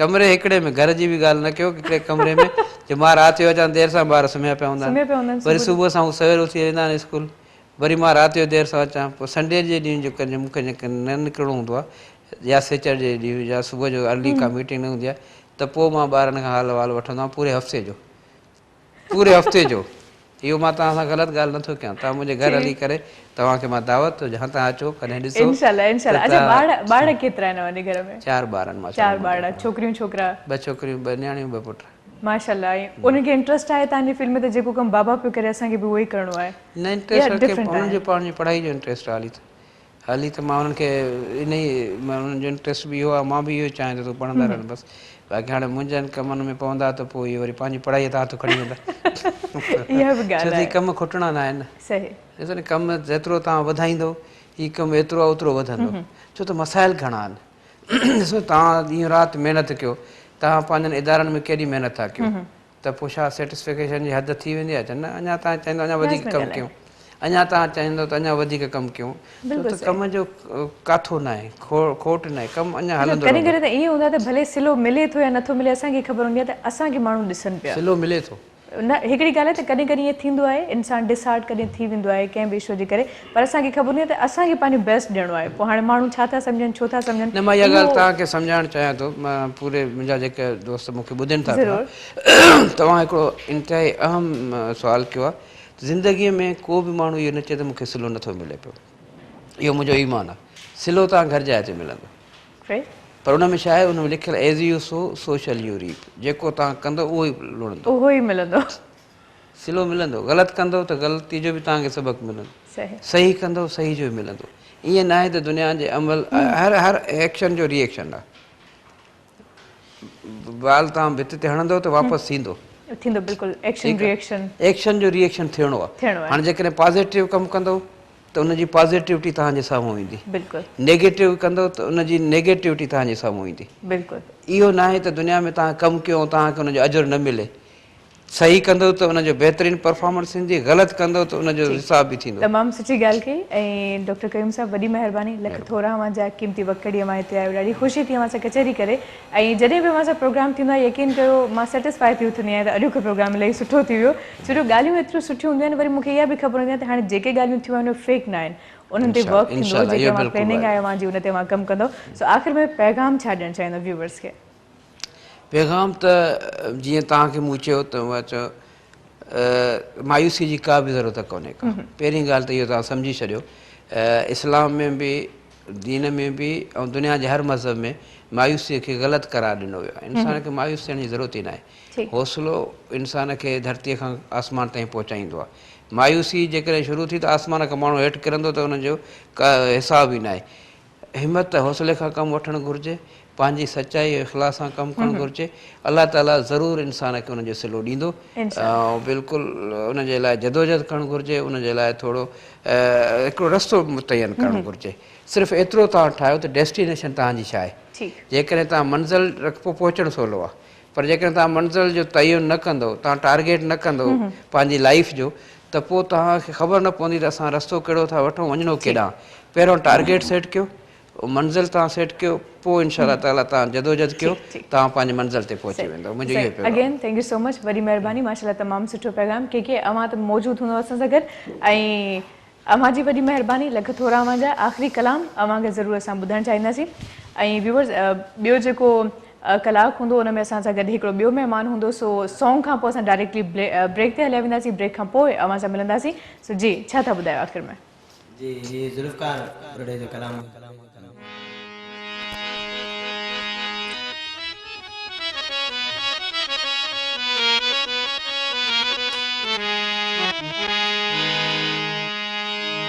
याद करे तो खेरुनम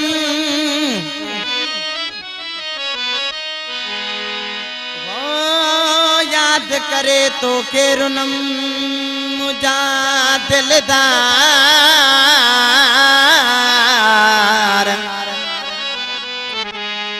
वो नेणे वहन प्यानार अला इम्तियाज अली लौलाई चवी तुझा दुखड़ा दसे दिलदार मां सब वार छडम पंहिंजा यार मां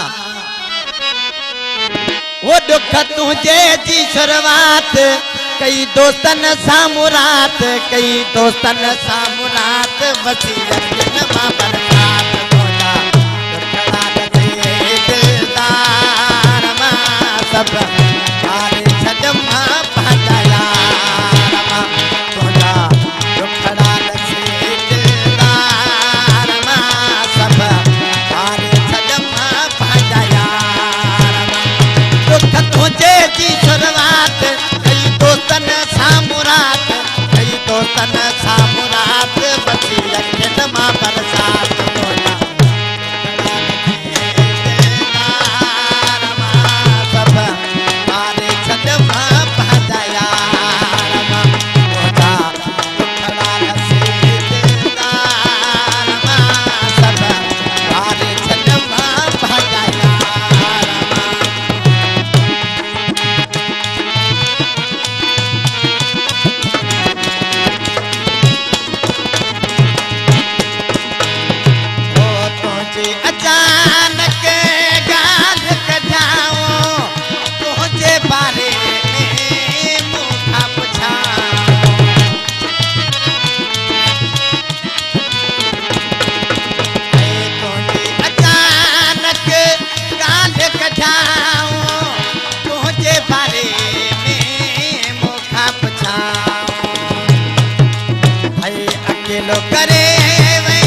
जी व्यूवर्स एक बार ॿीहर अमां सभिनी खे अमां जे पंहिंजे प्रोग्राम सलाम सिंध में भली कार चवंदासीं हिकिड़े मुख़्तसिर ब्रेक खां पोइ अमां जी ख़िदमत में हाज़िर ख़िदमत आहियूं ऐं हीअ चेंज इन करे आहे जो अॼु के प्रोग्राम में हिकिड़ी अहिड़ी शख़्सियत मौजूदु आहे जिन सां असां कोशिशि कंदासीं त इंसान जे ज़ाती ज़िंदगी में इलाही मसइला हूंदा आहिनि ऐं हालांकि क़ुरान पाक में सभिनी शयुनि जो हल मौजूदु आहे पर लाज़मी ॻाल्हि आहे इंसान वटि उहा ॾात हुजणु खपे ऐं इंसान खे सम्झण जी उहा सघ हुजणु खपे ऐं अक्सर ईअं थींदो आहे त असां वटि हल मौजूदु हूंदो आहे पर असां उन ताईं पहुची न सघंदा आहियूं ऐं कीअं असां पहुची सघूं था कि उहे आलिम उहे दाना उहे अक़लमंद माण्हू हूंदा आहिनि जेके असांखे उन हल ताईं पहुचाईंदा आहिनि त अॼु के प्रोग्राम में हिकिड़ी अहिड़ी पर्सनैलिटी मौजूदु आहे ऐं नगीना एक्सपर्ट आहिनि ख़ासि तौर ते जेके असां नगीना या पथर वठो था त उहे इंसान जे नाले जे हिसाब सां उनखे सजेस्ट कया वेंदा आहिनि ऐं उन जा असर ऐं उन जी पंहिंजी हिकिड़ी अहमियत हूंदी आहे उन ते असां बिल्कुलु अॼु के प्रोग्राम में कोशिशि कंदासीं त ॻाल्हायूं अवां कॉल करे सघो था कॉल करण खां पहिरियों हिकिड़ी ॻाल्हि जेका ज़रूरु चवणु चाहींदसि त टीवीअ खां परे थी करे ॻाल्हाइजो या टीवीअ जो आवाज़ु बंदि करे उन खां पोइ कॉल कजो त जे अव्हांखे बि ॻाल्हाइण में परेशानी न थिए असांखे बि सम्झण में परेशानी न थिए ठीकु आहे ऐं जेकॾहिं सिग्नल्स जो इशू आहे त कमरे खां थोरो ॿाहिरि निकिरी करे कॉल कंदो त अव्हां जी ॻाल्हि ॿोल असां ताईं सही सही पहुची सघंदी सो असां सां गॾु मौजूदु आहे नगीना एक्सपर्ट जनाब कारी अरमान अरशद चिश्ती साहब अस्सलाम वालेकुम। वालेकुम अस्सलाम। सर आपको वेलकम कहेंगे और बहुत शुक्रिया कि कीमती वक्त निकाल के आप यहाँ पर आए तो बहुत अच्छा लगा हमें कि आप यहाँ पर मौजूद हैं। आज हम कोशिश करेंगे कि कुछ मसाइल बहुत सारे हैं दुनिया में लेकिन आप बताएंगे कि आज किस तरह के मसाइल हैं जो कि आजकल बहुत ज़्यादा हो रहे हैं क्यों हो रहे हैं। नहमदुहु व नसल्ली अला रसूलिल करीम अम्मा बाद फ़ाउज़ बिल्लाहि मिनश शैतानिर रजीम बिस्मिल्लाहिर रहमानिर रहीम वगिरदाबे बला अफ्तादा कश्ती ज़ईफ़ाने शिकस्ता रात कुश्ती बहक के ख्वाजा उस्मान हारूनी मदद कुन या मोइनुद्दीन चिश्ती। सबसे पहले मैं आपके तवस्सुत से और सिंध टीवी के तवस्सुत से तमाम बुज़ुर्गों माओं बहनों बेटियों को सलाम पेश करता हूँ। वालेकुम अस्सलाम। जो सवाल आपने किया ये नगीने रूहानी नगीना हम इसको कहते हैं। रूहानियत उस वक्त पैदा होती है जब हम अल्लाह के बताए हुए रास्ते पे चलें और उस रास्ते को अख्तियार करें। सही। ये नगीने आपकी ज़िंदगी के तमाम मसाइल जिसमें रिश्तों के एतबार से कारोबार के एतबार से घरेलू मसाइल के एतबार से जो भी ज़िंदगी के मसाइल हैं उन तमाम में ये मददगार साबित होते हैं माशाल्लाह। और ये इसी तरह मददगार साबित होते हैं क्योंकि जहन में ये सवाल पैदा होता है कि ये नगीने कैसे मददगार साबित हो सकते हैं। यहाँ सबसे बड़ा सवाल तो लाज़िम जी है। तो ये इसी तरह जिस तरह हम सूरज चाँद सितारे आग हवा पानी से मदद लेते हैं वो खुदा नहीं है खुदा की पैदा करदा चीज़ें हैं सारी बेशक लेकिन उन तमाम चीज़ों को हमें इस्तेमाल करके ज़िंदगी गुजारने के लिए उनसे फ़ायदा हासिल करते हैं। बजा फरमाया इसी तरह ये नगीने भी अल्लाह तबारक ताला की एक मखलूक है जिसका ज़िक्र कुरान पाक में सूरह रहमान में अल्लाह ताला ने किया है। इनकी अफादियत बताई है। इन चीज़ों को हम अगर इस्तेमाल में लाएं अपने तो इंशाअल्लाह तबारक ताला उसी तरह जैसे मैंने अर्ज़ किया कि आग हवा पानी सबसे फ़ायदा लेते हैं तो इनसे भी फ़ायदा ले सकते हैं। ठीक है तो हम चाहेंगे कि हमें व्यूवर्स जब कॉल करेंगे अपने मसाइल बताएंगे तो उनके हिसाब से फिर आप लाजिम है कि नगीने जो भी उनके लिए बेहतर होंगे वो आप उनको बताएंगे कि भाई क्या आपके लिए सही है और आगाज़ में उसूल भी हम उनको बता चुके हैं कि आपको क्या करना होगा। वैसे अच्छा इनके असरअंदाज कैसे होते हैं। आप जो भी नगीना फ़र्ज़ करें मैं कोई भी अपने लिए नगीना मुंतखब कर रही हूँ तो मुझे कैसे पता चले कि ये मेरे लिए बेहतर होगा। बेटा वो मैंने अर्ज़ किया ना कि हम नाम और अदद के एतबार से बनाते हैं। जब आप उनको इस्तेमाल करेंगे तो इंशाअल्लाह तबारक ताला वो आपको फ़ायदा पहुँचाएँगे। लेकिन शर्त यही होती है कि किसी अच्छे मुआलिज से किसी अच्छे एक्सपर्ट से जब आप पूछ कर पहनेंगे तो इंशाअल्लाह तबारक ताला उनका फ़ायदा होता है। ये जस्ट लाइक इस तरह हैं कि जैसे दर्द तो आपके सर में हो रहा है और गोली आप पेट दर्द की खाएं तो अफाका तो नहीं होगा ना। नहीं होगा। ये उस सूरत में होता है जब आप बगैर सोचे समझे ऐसे उठा के इसको पहन लें। इसीलिए हम कहते हैं कि किसी अच्छे एक्सपर्ट से पूछें जो इनके बारे में सही मालूमात रखता हो। ठीक। अच्छा अक्सर तो ये होता है कि अगर आपको सही पता चल जाए कि आपके नाम के एतबार से ये नगीना आपके लिए बेहतर होगा तो उसके तो पॉजिटिव ही फ़वायद होते हैं लेकिन अक्सर लोगों को नहीं पता होता। किसी ने कह दिया कि भाई नगीना है असल उंगली में पहन लिया, गले में पहन लिया, तो उसके नुकसानात क्या होते हैं, कुछ बताना चाहेंगे आप? नुकसानात बेटा जैसे मैंने अभी आपको बताया ना कि ये अगर आपने कोई गलत चीज़ इस्तेमाल करेंगे तो उसका नेगेटिव ही असर आपके ऊपर होगा, सही, जिससे आपको परेशानियां लाक हो जाती हैं, बजाय अच्छा होने के उल्टा आप तकलीफ में चले जाते हैं। सही, हम इसको कहते हैं रूहानी नगीना। तो रूहानी हमारा ये ईमान है कि कुरान शफा है मोमिनों के लिए। बेशक, बेशक। जब कुरान किसी भी चीज़ के एतबार से किसी भी चीज़ के लिए पढ़ा जाता है, अल्लाह तबारक ताला के फजल व करम से वो फ़ायदा देता है। बिल्कुल। सबसे जो मेन बात है वो हम यहाँ पे ये कहना चाहेंगे कि जो चीज़ भी आप इस्तेमाल कर रहे हैं, जिससे भी लेके इस्तेमाल कर रहे हैं, लेकिन तमाम कुदरत तमाम ताकत उस रब करीम के पास है। सही, वो रब है, गफूर रहीम है। वो अपने बंदे पर अपनी रहमत बेकरार नछावर करने के लिए बहाने ढूंढता है। सुभान वो अल्लाह, चाहता है कि सही मेरा कहा। बंदा कोई भी ऐसा छोटे से छोटा काम भी अच्छा कर दे तो मैं उसके ऊपर अपना फजल फरमा दूँ। अब शर्त ये है कि हम कैसे ले रहे हैं, सही, सबसे हमें वो बड़ी तरीका बात ये है। आता है या नहीं। तो हम जो इलाज कर रहे होते हैं ये रूहानी नगीना प्लस लोहे कुरानी, और जहाँ ज़रूरत हो वहाँ तावीज़ात भी दिए जाते हैं, सही, लेकिन इस यकीन के साथ कि फ़ायदा तो रब करीम ने आपको देना है। ये चीज़ें वसीला हैं, अगर इनको आप उसी तरीके से इस्तेमाल करेंगे तो इंशाअल्लाह तबारक ताला अल्लाह रब्बुल इज़्ज़त अपने प्यारे हबीब पाक के सदक़े, अपने मौला पंचन पाक के सदक़े करम फरमाता है। ठीक। बात वही है कि यकीन कामिल हो तो सारे मामला सीधे होते सही। हैं। सर, नगीने हैं माशाल्लाह मुख्तलिफ़ इक़साम के हैं, उनके मुख्तलिफ़ नाम हैं, मुख्तलिफ़ उनके असरात हैं, तो कुछ नाम और कुछ इक़साम के हवाले से हमारे जो व्यूवर्स देख रहे हैं उनको कुछ मालूमात देना चाहेंगे आप? बेटा बात यह है कि नगीने तो सारे ही अपनी अहमियत और अफादियत रखते हैं, बिल्कुल रखते हैं, लेकिन उनमें हम जो ज़्यादातर जिनको कहते हैं कि ये बहुत ही कॉस्टली या अच्छी क्वालिटी या अच्छी चीज़ है, उनमें ओपल है, मरजान है, सही, नीलम है, पुखराज है, इस तरह के नगीने जो सर, हैं। बाकी जो नगीने हैं उनके हवाले से हम ज़रूर आपसे बात करेंगे, लेकिन कॉल देखते हैं कि जी। कौन है हमारे साथ लाइन पर मौजूद। अस्सलाम वालेकुम। वालेकुम सलाम। जी, क्या बात है? जी, कौन बात कर रही हैं आप? मैं सोबिया बात कर रही हूँ। जी सोबिया जी, कैसी हैं आप? ठीक हूँ, आप सुनाएं। अल्हम्दुलिल्लाह। जी सोबिया जी, क्या पूछना चाहती हैं आप? जी यही सवाल है कि हमारी सिस्टर आए दिन बीमार रहती है बहुत। अच्छा, कौन बीमार रहती हैं? हमारी सिस्टर है, बहन। अच्छा, बहन का नाम बताएं। सदफ। सदफ। अच्छा, सदफ की अम्मी का नाम बता दें। अम्मी का नाम बताना क्या जरूरी है? जी बेटा, नाम अम्मी का नहीं बताएंगी तो फिर तो लाजिम है कि कुछ नहीं हो सकता ना, तो अम्मी का नाम बताना लाजिम होता है बच्चे। कुलसुम। कुलसुम, ठीक, अम्मी का नाम है कुलसुम। सर, कुछ मजीद जानना चाहेंगे? ये बीमार रहती हैं हमेशा। जी, उम्र कितनी है बच्चे की इसकी? उम्र बता दें। उम्र यही होगी 20 से 21 साल। 20 से 21 साल। जी सर, बहुत शुक्रिया जी, आपको बताते हैं जो भी हल होगा, ठीक है? थैंक्स अ लॉट, आपने कॉल की। जी सर। सदफ वालदा कलसूम बताया जो जी, जी। बीमार रहती हैं। बेटा इनके लिए नगीना जो है वो नीलम है, वो 6 से 7 कैरेट के अंदर इसको आप पहनिए। 6 से 7 कैरेट। जी, इसके साथ साथ आपसे ये अर्ज़ करेंगे कि पानी की एक बोतल लेकर सूरह कौसर 11 मरतबा पढ़ें, अव्वल व आखिर 11-11 मरतबा दरूद इब्राहिमी पढ़ के उस पानी पे दम करके उस बच्ची को पूरा दिन वो पानी पिलाएं, और पूरे 11 दिन तक इस पानी को हर रोज़ इसी तरह एक बोतल में दम करके ये पानी पूरा दिन पिलाते रहें, वही पानी इस्तेमाल किया जाए। ये मुसलसल 11 दिन तक पिलाइए। इंशाअल्लाह तबारक ताला मेरे रब ने चाहा तो आप चंद दिनों में ही इसमें अफाका पाएंगे इंशाअल्लाह ताला। ठीक है। सो एक और कॉलर मौजूद है, देखते हैं कि कौन है हमारे साथ। अस्सलाम वालेकुम। वालेकुम सलाम। टीवी जो आवाज़ प्लीज़ अमा बंद करे छॾियो। जी, मोहम्मद शरीफ वगैरह जमाली।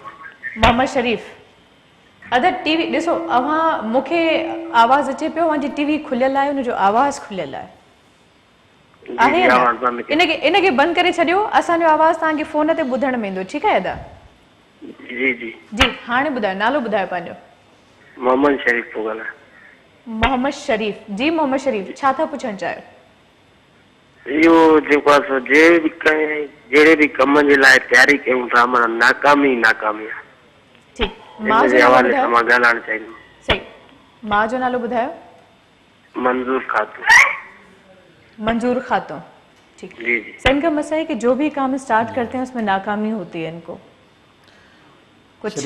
शरीफ भाई, आपने जो मसला बताया है उसके एतबार से हम सबसे पहले आपसे ये अर्ज़ करेंगे कि बराए करम नमाज की पाबंदी कीजिए, क्योंकि नमाज जो है वो रब से मिलाती है।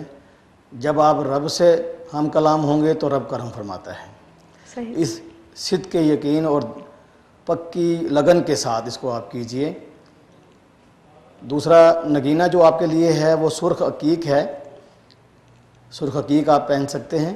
सुर्ख अकीक। और इन मामलात के एतबार से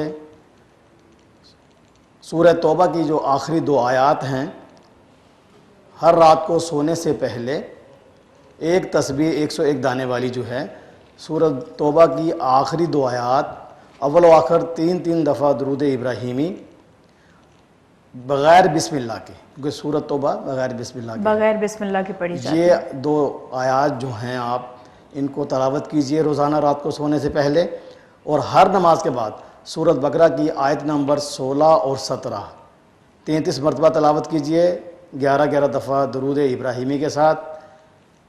इंशाअल्लाह तबारक ताला अगर आप इसको यकीन कामिल के साथ करेंगे तो परवरदिगार करम फरमाएगा।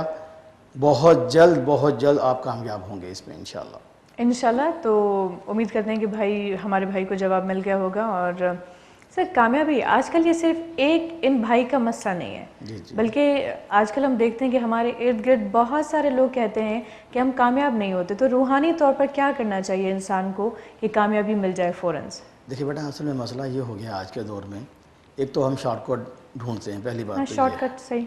दूसरी बात यह है कि आज जो कुरान हमारे घर में पड़ा हुआ है ना बेटे, अक्सर घरों में सिर्फ गिलाफ में लपेट के रखा हुआ है, सिर्फ सवाब की नीयत से रखा हुआ है, पढ़ते नहीं है उसको।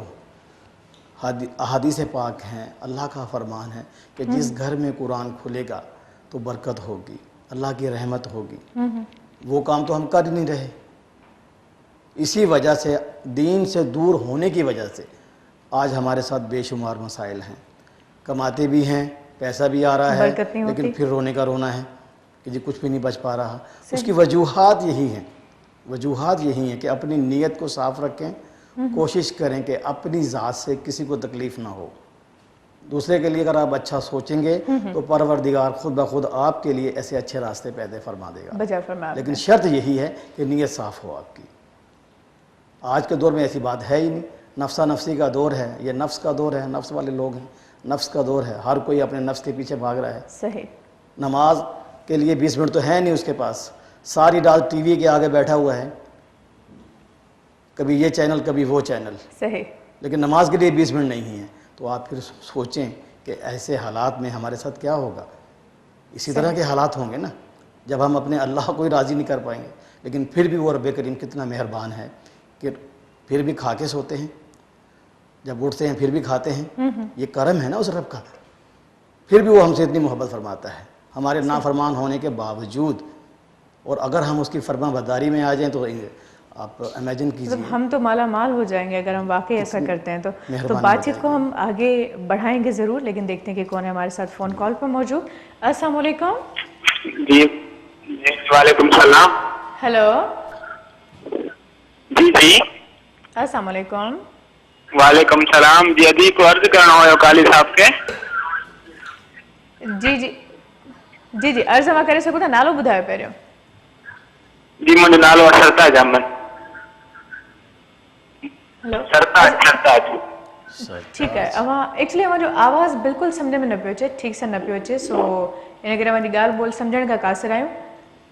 अदा मसलो ॿुधायो, मसलो कंहिंसां आहे, छा था पुछणु चाहियो? मसलो इहो आहे त मुंहिंजी सिस्टर जा ॿ रिश्ता थी चुका आहिनि ऐं उहे ॾिठी वञनि था। अलाए छो मलकारी साहिब खां पुछूं कुझु ॿुधाए। अच्छा ठीक है। भेण जो नालो ॿुधायो ऐं माउ जो नालो ॿुधायो। भेण जो नालो आबदा परवीन।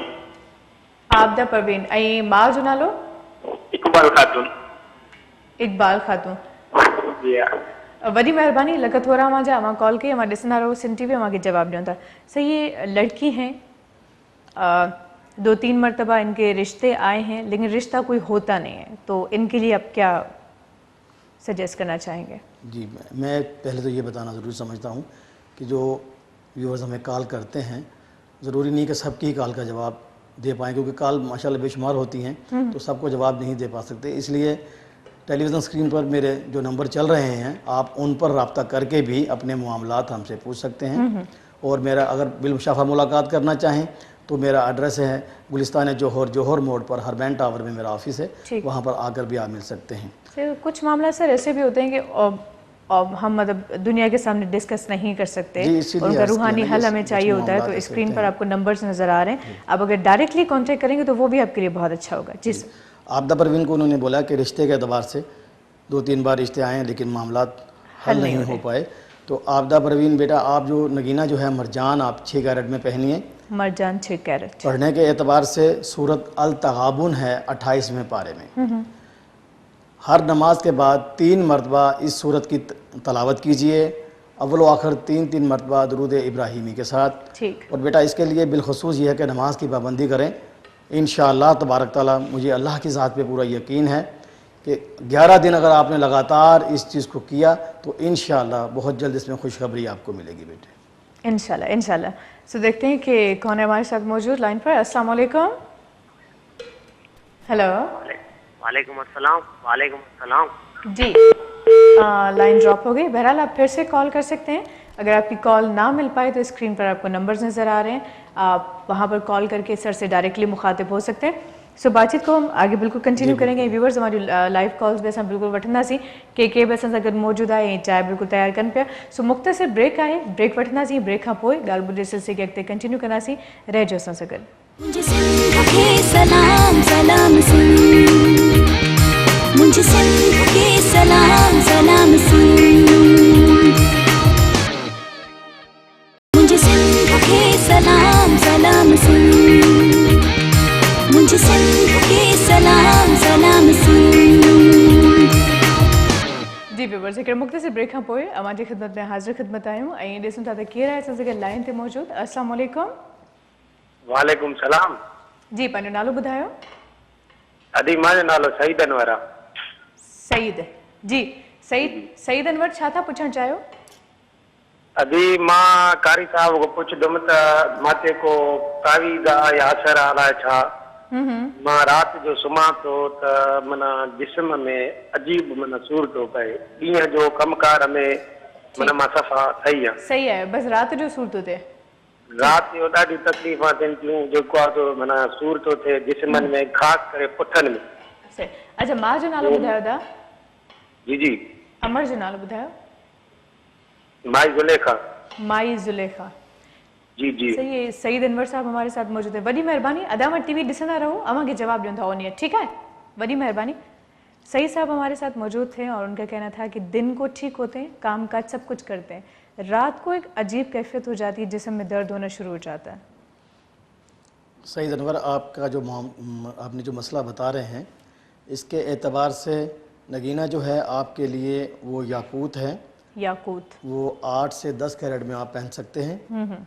इसके अलावा जब आप रात को सोने लगते हैं तो आपसे गुजारिश है कि सोने से पहले अव्वल व आखिर 11 दफ़ा दरूद इब्राहिमी 19 मरतबा बिस्मिल्लाहिर्रहमानिर्रहीम पढ़ के शहादत की उंगली पे दम करके जिस कमरे में आप सोते हैं उस कमरे का हिसार कर दीजिए। इंशाअल्लाह तबारक ताला अल्लाह के फजल करम से आज ही आप इसको करके देखिए, दोबारा इस तरह की कैफियत आपकी नहीं होगी।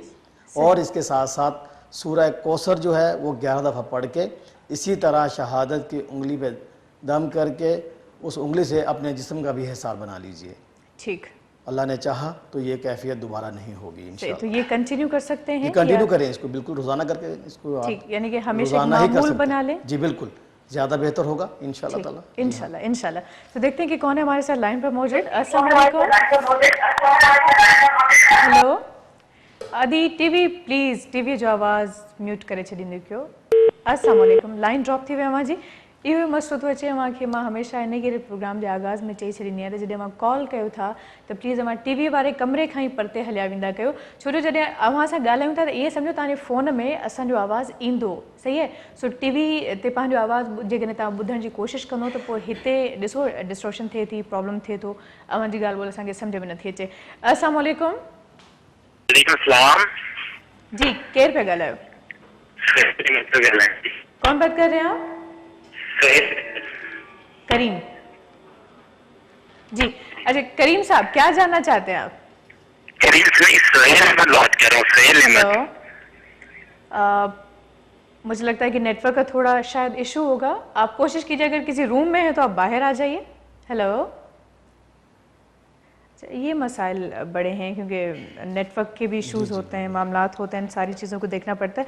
खैर ये भी जिस तरह भाई ने बात की कि दिन में ठीक होते हैं फिर रात को मसाइल शुरू हो जाते हैं, तो पहले ज़रा बात कर लें फिर मैं सवाल को मुकम्मल करूँगी। अस्सलाम वालेकुम। वालेकुम सलाम। जी, अपना नाम बताएं पूरा। सोहेल अहमद। सोहेल जी, सोहेल अहमद। वालिदा का नाम बताएं और मसला बताएं कि क्या प्रॉब्लम है आपके साथ। जी, जब भी मैं कोई एग्जाम देता हूँ या कुछ भी स्टडी के हिसाब से करता हूँ तो फाइनल में शुरू से अल्हम्दुलिल्लाह सही हो जाता है, जब फाइनल में पहुंचती है कोई भी फाइनल में जाके किसी ना किसी मसले में फेल हो जाता हूँ या किसी ना किसी मसले में कोई ना कोई मसला पेश आ जाता है।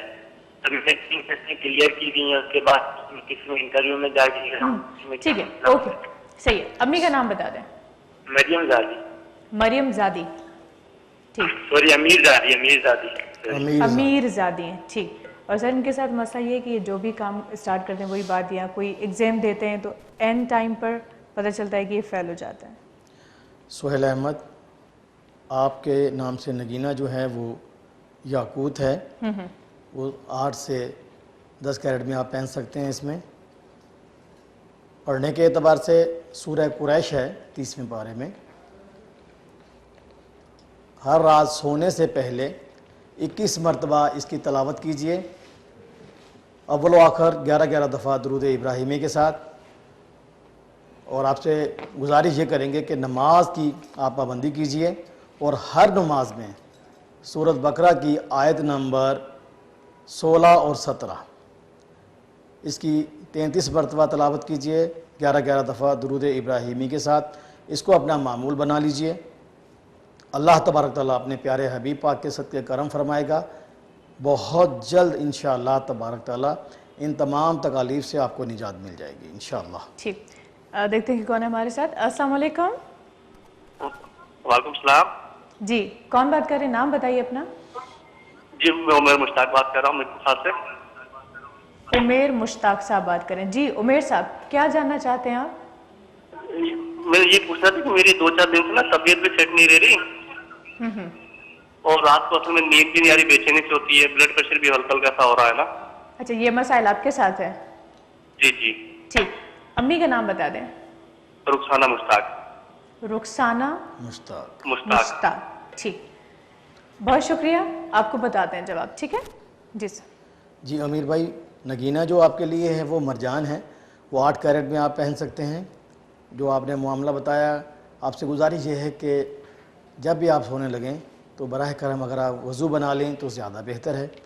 वज़ू बना के इसी तरह जैसे मैंने पहले भी बताया कि अव्वल व आखिर 11-11 दफ़ा दुरूद इब्राहिमी और 19 मरतबा बिस्मिल्लाहिर्रहमानिर्रहीम पढ़ के शहादत की उंगली पे दम करके अपने कमरे का हिसार कर दीजिए। इंशाअल्लाह तबारक ताला आप दिन भर रात भर जब भी आप पढ़ के ये अपने ऊपर दम करेंगे आप इसका फ़ायदा पाएंगे इंशाअल्लाह ताला, और इस कैफियत से इंशाअल्लाह ताला आपको निजात हो जाएगी इंशाअल्लाह इंशाअल्लाह। अस्सलाम वालेकुम। वालेकुम सलाम। अस्सलाम वालेकुम। हेलो जी जी, पंहिंजो नालो ॿुधायो। जी, मां शहज़ाना थी ॻाल्हायां मोरे खां। गाड़ी साहब सां सवाल करणो हुयो। सवाल करे सघो थियूं, नालो हिकु भेरो ॿीहर रिपीट कजो। मुंहिंजो नालो शहज़ाना आहे परवीन। शहज़ाना? जी जी। शहज़ाना परवीन जी। दी छा मसलो आहे? जी, मूंसां मसलो इहो ई आहे त माना मूंखे औलाद कोन थो थिए। अच्छा ठीक। 10 साल शादी थी आहे, ज़नानी तकलीफ़ कोन थी छॾे। 10 साल थी विया आहिनि, औलाद नथी थिए। ठीक, हाणे हीअं कयो, पहिरियों पंहिंजे मुड़ुस जो नालो ॿुधायो। हुनजो अरशाद अली। इरशाद अली तहां जे अम्मी जो नालो अम्मी जो नालो ज़रीना ज़रीना ठीक ऐं मुड़स जे अम्मी जो नालो यानी कि हमारी ससु जो नालो उन जो आलम खातून नालो आहे कारी साहब कोची को ॿुधाए जा छा ठीक आलम खातून सही वॾी महिरबानी लख थोड़ा अवांजा अवांखे ऑन ईयर जवाब ॾियूं था जी सर औलाद नहीं हो रही इनको 10 साल से शादी को 10 साल हो गए जी बेटा ये मसला जो उन्होंने बताया है इनसे गुजारिश ये है कि पहले तो ये देखें कि इन्होंने मेडिकल के एतबार से रिपोर्ट वगैरह ली हैं तो वो हमें हमारे एड्रेस पे या हमसे रब्ता करके हमें भिजवा दें क्योंकि उनको देख के ही इसमें सही मामलात बता सकते हैं आप सही तो नंबर स्क्रीन पे हैं जी नंबर तो हैं स्क्रीन पे फिर भी अगर आप इसके एतबार से है तो कोशिश कीजिए कि 5 वक्ता बेटा नमाज़ पढ़ी जाए अल्लाह ताला के हुजूर आजिज़ी इनकसारी से अपनी मनाजात कीजिए अल्लाह रब्बुल इज़्ज़त आजिज़ी को बहुत पसंद फरमाता है इसके साथ नगीना जो आपके नाम से है वो मरजान है और आपके शौहर के नाम से भी मरजान है आप दोनों मरजान पहन सकते हैं पढ़ने के लिए आपको बता दिया जाए कि सूरह सफ़ है 28वें पारे में सूरह सफ़ जी ये 1 गिलास पानी लेकर 11 मरतबा इस सूरत की तिलावत करके एक पानी की बोतल या गिलास जो भी ले लीजिए उस पर दम कीजिए वो पानी ख़ुद भी पिएं और अपने शौहर को भी पिलाएं इंशाअल्लाह तबारक ताला इंशाअल्लाह तबारक ताला अल्लाह के हुक्म और उसकी रहमत से बहुत जल्द इसमें आपको खुशखबरी मिलेगी इंशाअल्लाह इंशाअल्लाह हम दुआ गो हैं आपके लिए सो देखते हैं कि कौन है हमारे साथ लाइन पर मौजूद अस्सलाम वालेकुम वालेकुम सलाम जी अपना नाम बताइए मोहम्मद अयूब मोहम्मद अयूब जी अयूब साहब क्या जानना चाहते हैं आप हाँ असल में बहन ये पूछना था कि हालात सही नहीं है साईं से ये पूछना था तो हालात सही नहीं है ये साईं से पूछना था हालात ठीक अम्मी का नाम बता दें पहले हेलो जी जी अम्मी का नाम बता दें वालिदा का नाम नेमत बीबी रहमत बीबी नेमत बीबी अच्छा नेमत बीबी ठीक नेमत बीबी सर मजीद कुछ जानना चाहेंगे आप जी अयूब भाई आपने जो मसला बताया कि हालात अच्छे नहीं रहते हम बार यही बात करते हैं कि कोशिश कीजिए कि नमाज पंजगाना पढ़ें आप इसके साथ साथ रात को सोने से पहले एक तस्बीह 101 गाने पर वाली सूरह तौबा की आखिरी 2 आयात ठीक एक अव्वल व आखिर 11 दफ़ा दुरूद इब्राहिमी के साथ रोज़ का मामूल बना लीजिए इसको इंशाअल्लाह तबारक ताला 11 दिन के अंदर अंदर अल्लाह ने चाहा तो वो असबाब जो आपके लिए बेहतर होंगे जो अल्लाह बेहतर चाहता है इंशाअल्लाह पैदा हो जाएंगे और कामयाबी से हमकिनार होंगे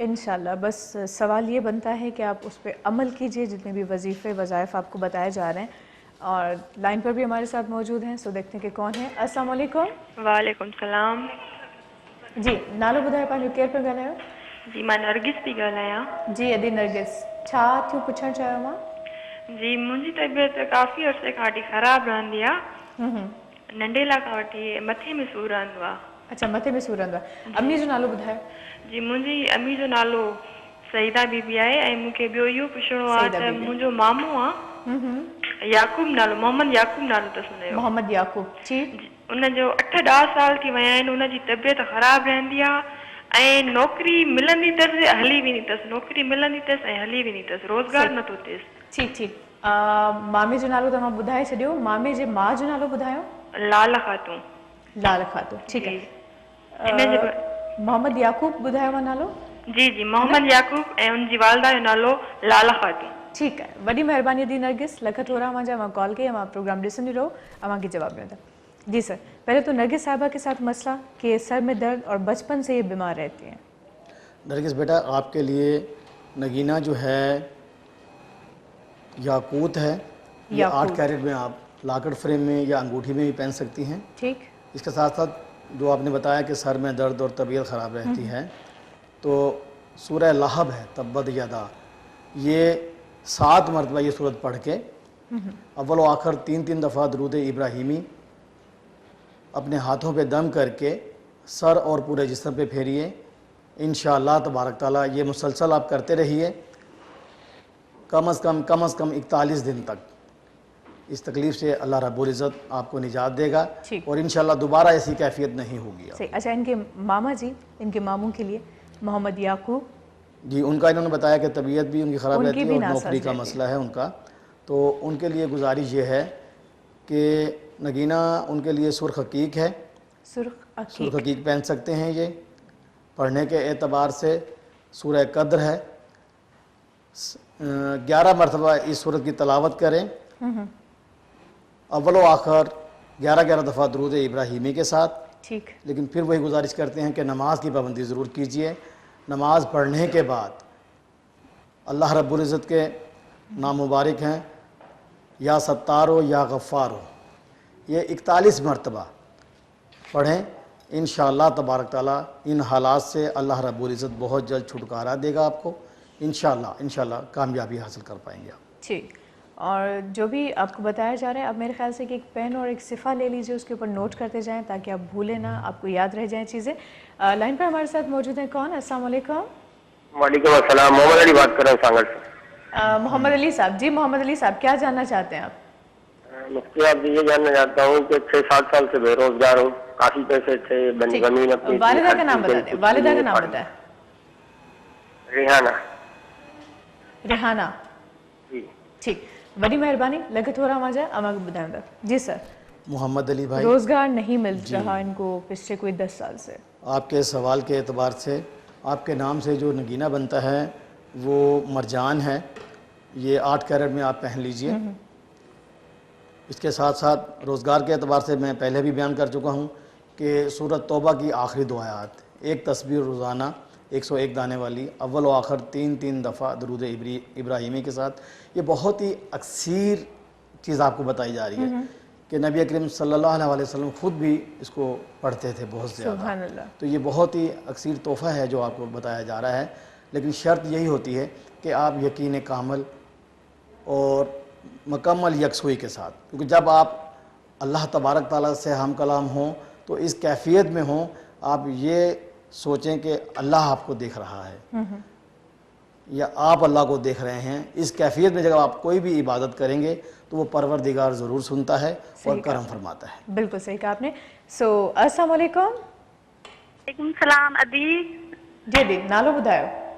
प्रोग्राम बहुत अच्छा है आपका ये शो, हर हफ्ते क्या पूरा हफ्ता ही बस चलता रहे, आधा घंटा आप ये आप करती रहे इस्तिखारा। ठीक, अदी मुझे ये पूछना है कि मेरा नाम जुबैदा है, मेरी तबीयत ठीक नहीं है। ठीक, जुबैदा आपकी तबीयत ठीक नहीं है, अम्मी का नाम बता दो। अम्मी का नाम बता दो। सलाम, दुआ में याद देखें। ओके, बहुत शुक्रिया, थैंक यू सो मच। जी सर, इनकी अम्मी का नाम हजूरा बेगम। हजूरा बेगम। जुबैदा बेटा, आपने जो मसला बताया कि तबीयत ठीक नहीं रहती है, तो आपसे गुजारिश है कि नगीना जो आपके लिए है वो पुखराज ज़र्द है, ये आप 8 से 10 कैरेट में पहन सकती हैं। इसके साथ साथ पढ़ने के एतबार से आपके लिए सूरह बकरा की आयत नंबर 31 और 32, ये कोशिश कीजिए बेटा हर नमाज के बाद इन आयात को 33 मरतबा पढ़ लीजिए, अव्वल व आखिर 11 दफ़ा दुरूद इब्राहिमी के साथ। कोशिश करें कि नमाज की पाबंदी हो और पाक साफ़ रहें। इंशाअल्लाह तबारक ताला जैसे ही आप ये शुरू करेंगी, ख़ुद आपको अपनी कैफियत मालूम हो जाएगी कि पहले क्या थी अब क्या हैं। लेकिन शर्त वही है कि पाकी साफ़ी और खुलूस नीयत के साथ इसको पढ़िए, इंशाअल्लाह तबारक ताला आप बेहतर हो जाएंगे। सही। अस्सलाम वालेकुम। वालेकुम। अपना नाम बता दें। सज्जाद अशरफ। सज्जाद अशरफ जी। अच्छा, क्या जानना चाहते हैं आप, क्या मसला आपके साथ? मेरा सर दर्द करता रहता है, जिस्म सारा दर्द करता है, जिस्म काम नहीं करता। सर में दर्द रहता है आपके? जी, चक्कर आते हैं, जिस्म काम नहीं करता। ठीक, अच्छा, वालिदा का नाम बता दें। गुलाम जरीना। गुलाम जरीना। गुलाम जुलेखा। जरीना। जरीना। जरीना, ठीक, बड़ी मेहरबानी, अमा के उन्नीत जवाब में था। जी सर। सज्जाद भाई, आपके लिए नगीना जो है वो नीलम है। नीलम आपके नाम के एतबार से नीलम पहने 8 कैरेट में या 10 कैरेट में। और जो आपने मसला बताया है कि सर में दर्द और जिस्म की जो कैफियत बताई है, उसके एतबार से आप सूरत बकरा की आयत नंबर 85, सूरह बकरा आयत नंबर 85 ایک پانی کی بوتل لے لیجئے. اس آیت کو آپ نے 41 مرتبہ پڑھنا ہے، اول و آخر 3 دفعہ درود ابراہیمی کے ساتھ. ٹھیک. کوشش کیجئے کہ پاک صاف رہیں، نماز کی پابندی کیجئے. جب آپ اس کو پڑھ کے پانی دم کر کے پئیں گے، وہ پانی پورا دن آپ استعمال کیجئے. یہ کم از کم 41 دن تک اس پانی کو آپ استعمال کیجئے. میرے اللہ نے چاہا افاقہ تو آپ کو 3-4 دن میں ہی ہو جائے گا، لیکن 41 دن پورا ضرور کیجئے. انشاءاللہ دوبارہ ایسی شکایت سے واسطہ نہیں پڑے گا آپ کو. ٹھیک ہے. تو پارس صاحبہ میرے خیال سے موجود ہیں لائن پہ. السلام علیکم. وعلیکم السلام. جی پارس. جی میں قاری صاحب سے اپنی اولاد کے بارے میں پوچھنا چاہتی ہوں. میری شادی کو 3 سال ہو گئے ہیں لیکن مجھے اولاد نہیں ہو رہی.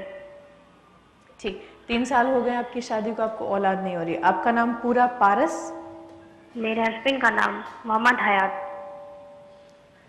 پہلے اپنا پہلے پورا نام بتا دیں. میرا پارس نام ہے. پارس. والدہ کا نام؟ اچھا والدہ کا نام؟ والدہ کا امانہ خاتون. سمجھ نہیں آ رہا، ذرا آہستہ. امانہ خاتون. امانہ یا امانت خاتون. ٹھیک. ہسبینڈ کا نام بتا دیں. شوہر کا؟ شوہر کا محمد حیات. ٹھیک. ان کی امی کا نام؟ ان کی امی کا نام زبیدہ خاتون. زبیدہ خاتون. ٹھیک ہے. بڑی مہربانی، بہت شکریہ، تھینکس الاٹ آپ نے کال کی. جی سر. جی بیٹا پارس، آپ نے اولاد کے حوالے سے آپ بتا رہی ہیں. ہم نے پہلے بھی اپنے ویور کو بتایا ہے کہ سب سے پہلے تو آپ میڈیکل جو رپورٹس ہیں اگر آپ نے کوئی کروائی ہیں تو وہ ہمیں ارسال کیجئے، کیونکہ انہی کی بنا پر پھر سارا کچھ دیکھا جاتا ہے اس میں پرابلم ہے کیا. لیکن جو آپ مسئلہ بتا رہی ہیں کہ 3 سال ہو گئے ہیں شادی نہیں، اگر آپ دونوں الحمدللہ ٹھیک ہیں تو پڑھنے کے اعتبار سے آپ کو بتا دیتے ہیں کہ سورۃ طارق ہے 30ویں پارے میں. سورۃ طارق 7 مرتبہ بیٹا اس کی تلاوت کیجئے. کوئی ایک ٹائم مقرر کر لیجئے، وہ صبح میں، دوپہر میں یا رات میں، لیکن پھر روزانہ اسی ٹائم پہ آپ نے جب تک اللہ رب العزت آپ کو اس خوشخبری سے نوازے اس کو پڑھتے رہیے. اس کے ساتھ ساتھ سورہ کوثر ہے، جیسے میں نے پہلے بھی بتایا کہ سورہ کوثر جو ہے 41 مرتبہ بیٹا پانی پہ دم کر کے وہ پانی آپ دونوں پئیں پورا دن، اور یہ 41 دن تک ایسے ہی پئیں. انشاءاللہ اللہ کے گھر میں پورا یقین ہے اور ایمان بھی ہے کہ بہت جلد اللہ رب العزت اپنے پیارے حبیب پاک کے صدقے آپ کو اس خوشخبری سے نوازے گا. ٹھیک. پھر حسن سگت موجود ہے. السلام علیکم.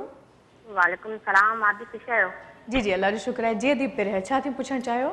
جی آپ نے مجھے قاضی صاحب سے پوچھنا ہوا تو مجھے رشتو مجھے ابو جاتے چاہے تو اتنے مطلب تھے نہ تو مجھے ابو چوے تو اتنے ہی مجھے رشتو تھے. مجھے ابو کے وہ چھوکرو ڈاढो پسند بھی آئے، پر ان گھر جا भाती راضی نٿا थियनि، مطلب ان فیملی راضی نٿी थिए. छोकिरो पाण राज़ी आहे मूंसां शादी करण लाइ، तो इन करे मां थोरो परेशान आहियां. अम्मी जो नालो? अम्मी जो नालो खानज़ादी. खानज़ादी. ठीक है, बड़ी मेहरबानी लख थोड़ा मांझा अमा कॉल के. सन के साथ मसला ये कि नाम क्या बताया इन्होंने अपना? इनका पिरह. पिरह. पिरह. पिरह. पेरेह. पिरह. ठीक. जी. इनके साथ मसला ये है कि ये इनके वालिद साहब जहाँ इनका रिश्ता करना चाहते हैं, जो लड़का पसंद है उनको, उनके घर वाले नहीं मान रहे रिश्ते के लिए, तो ये जानना चाहते हैं कि क्या लड़के का नाम वो खैर इनसे हमने पूछा नहीं. चले बहरहाल ये इस एतबार से जो है सूरत अल-तग़ाबुन मैंने पहले भी बताई है कि सूरत अल-तग़ाबुन है 28वें पारे में. ये बेटा आप कोशिश कीजिए कि हर नमाज के बाद 3 मरतबा इसकी तलावत कर दीजिए. इंशाअल्लाह तबारक ताला जब आप इसको तलावत करेंगी तो इसके साथ साथ आपने एक काम और भी करना है कि सूरत बकरा की आयत नंबर 18 और 19 ये 2 आयत जो हैं बिलखसूस हर नमाज के बाद आप 31 मरतबा तलावत कर लीजिए. अल्लाह तबारक ताला के हुजूर नहायत आजिज़ी इनकसारी के साथ इल्तिजायन फरियाद कीजिए. इंशाअल्लाह तबारक ताला बहुत जल्द आप इसमें खुशखबरी पाएंगी इंशाअल्लाह. ठीक. आप सबका भी बहुत बहुत शुक्रिया, आपने कॉल्स की, प्रोग्राम में साथ दिया. सर आपके भी शुक्रगुजार हैं, थैंक्स अ लॉट कि आप यहाँ पर आए. बहुत अच्छा लगा और बहुत सारे लोगों के मामला यकीनन हल हो गए, तो इससे बड़ी अचीवमेंट तो कोई हो नहीं सकती. तो क्या आखिर में पैगाम देना चाहेंगे आप? पैगाम बेटा मैंने जैसे पिछले प्रोग्राम में भी बात यही होती है, अभी भी यही अर्ज़ करेंगे कि हमारा जो मकसद होता है लोगों को गुनाह शिर्क बिदअत से बचाना, ठीक, अल्लाह और उसके रसूल की राह पे चलाना. वही रास्ता है जिस पे चल के हम अपनी तमाम तकालीफ से निजात पा सकते हैं और अपने तमाम मामलात में कामयाबी हासिल कर सकते हैं। तमाम मंबा, तमाम ताकत वो रब करीम है, उसी से लो लगाइए, इंशाअल्लाह ताला वो आपको कहीं भी नाउम्मीद नहीं करेगा। और इस उम्मीद के साथ कि आप अपना और अपने इर्द नवाज सब का ख्याल रखेंगे, अल्लाह पाक सबको अपनी हिफ्ज़ व अमान में रखे। आमीन। बहुत बहुत शुक्रिया के अवां जब भी थोरा हितां आहियूं, लख थोरा वञ इंशाल्लाह वरी सुभाणे मां गॾु आहियो, अवां सां वरी कचहरी थींदी, गर्मा गर्म चांहि हूंदी। ऐं व्यूवर्स, उमेद आहे त अॼोको प्रोग्राम मां सभिनी खे तमामु घणो पसंदि आयो हूंदो। वक़्त जे क़िलत जे बाइस बसि एतिरी ॻाल्हि चवंदसि त ॿियनि खे न रंजाईंदा कयो, छो जो तव्हां ॿियनि खे रंजाईंदा आहियो त लाज़मी ॻाल्हि आहे अलाह साईं कावड़बो आहे, जॾहिं कावड़बो आहे त ज़िंदगी में परेशानियूं वधीक ईंदियूं आहिनि।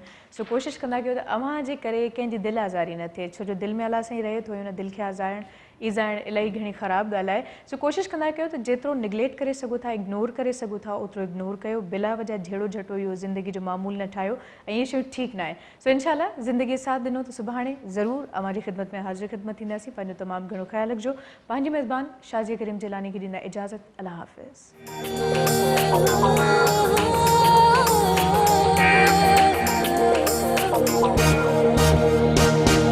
सुबह सुबह जो पखी अखेर मां उॾरे थो, हरी नारी रब खे संभाल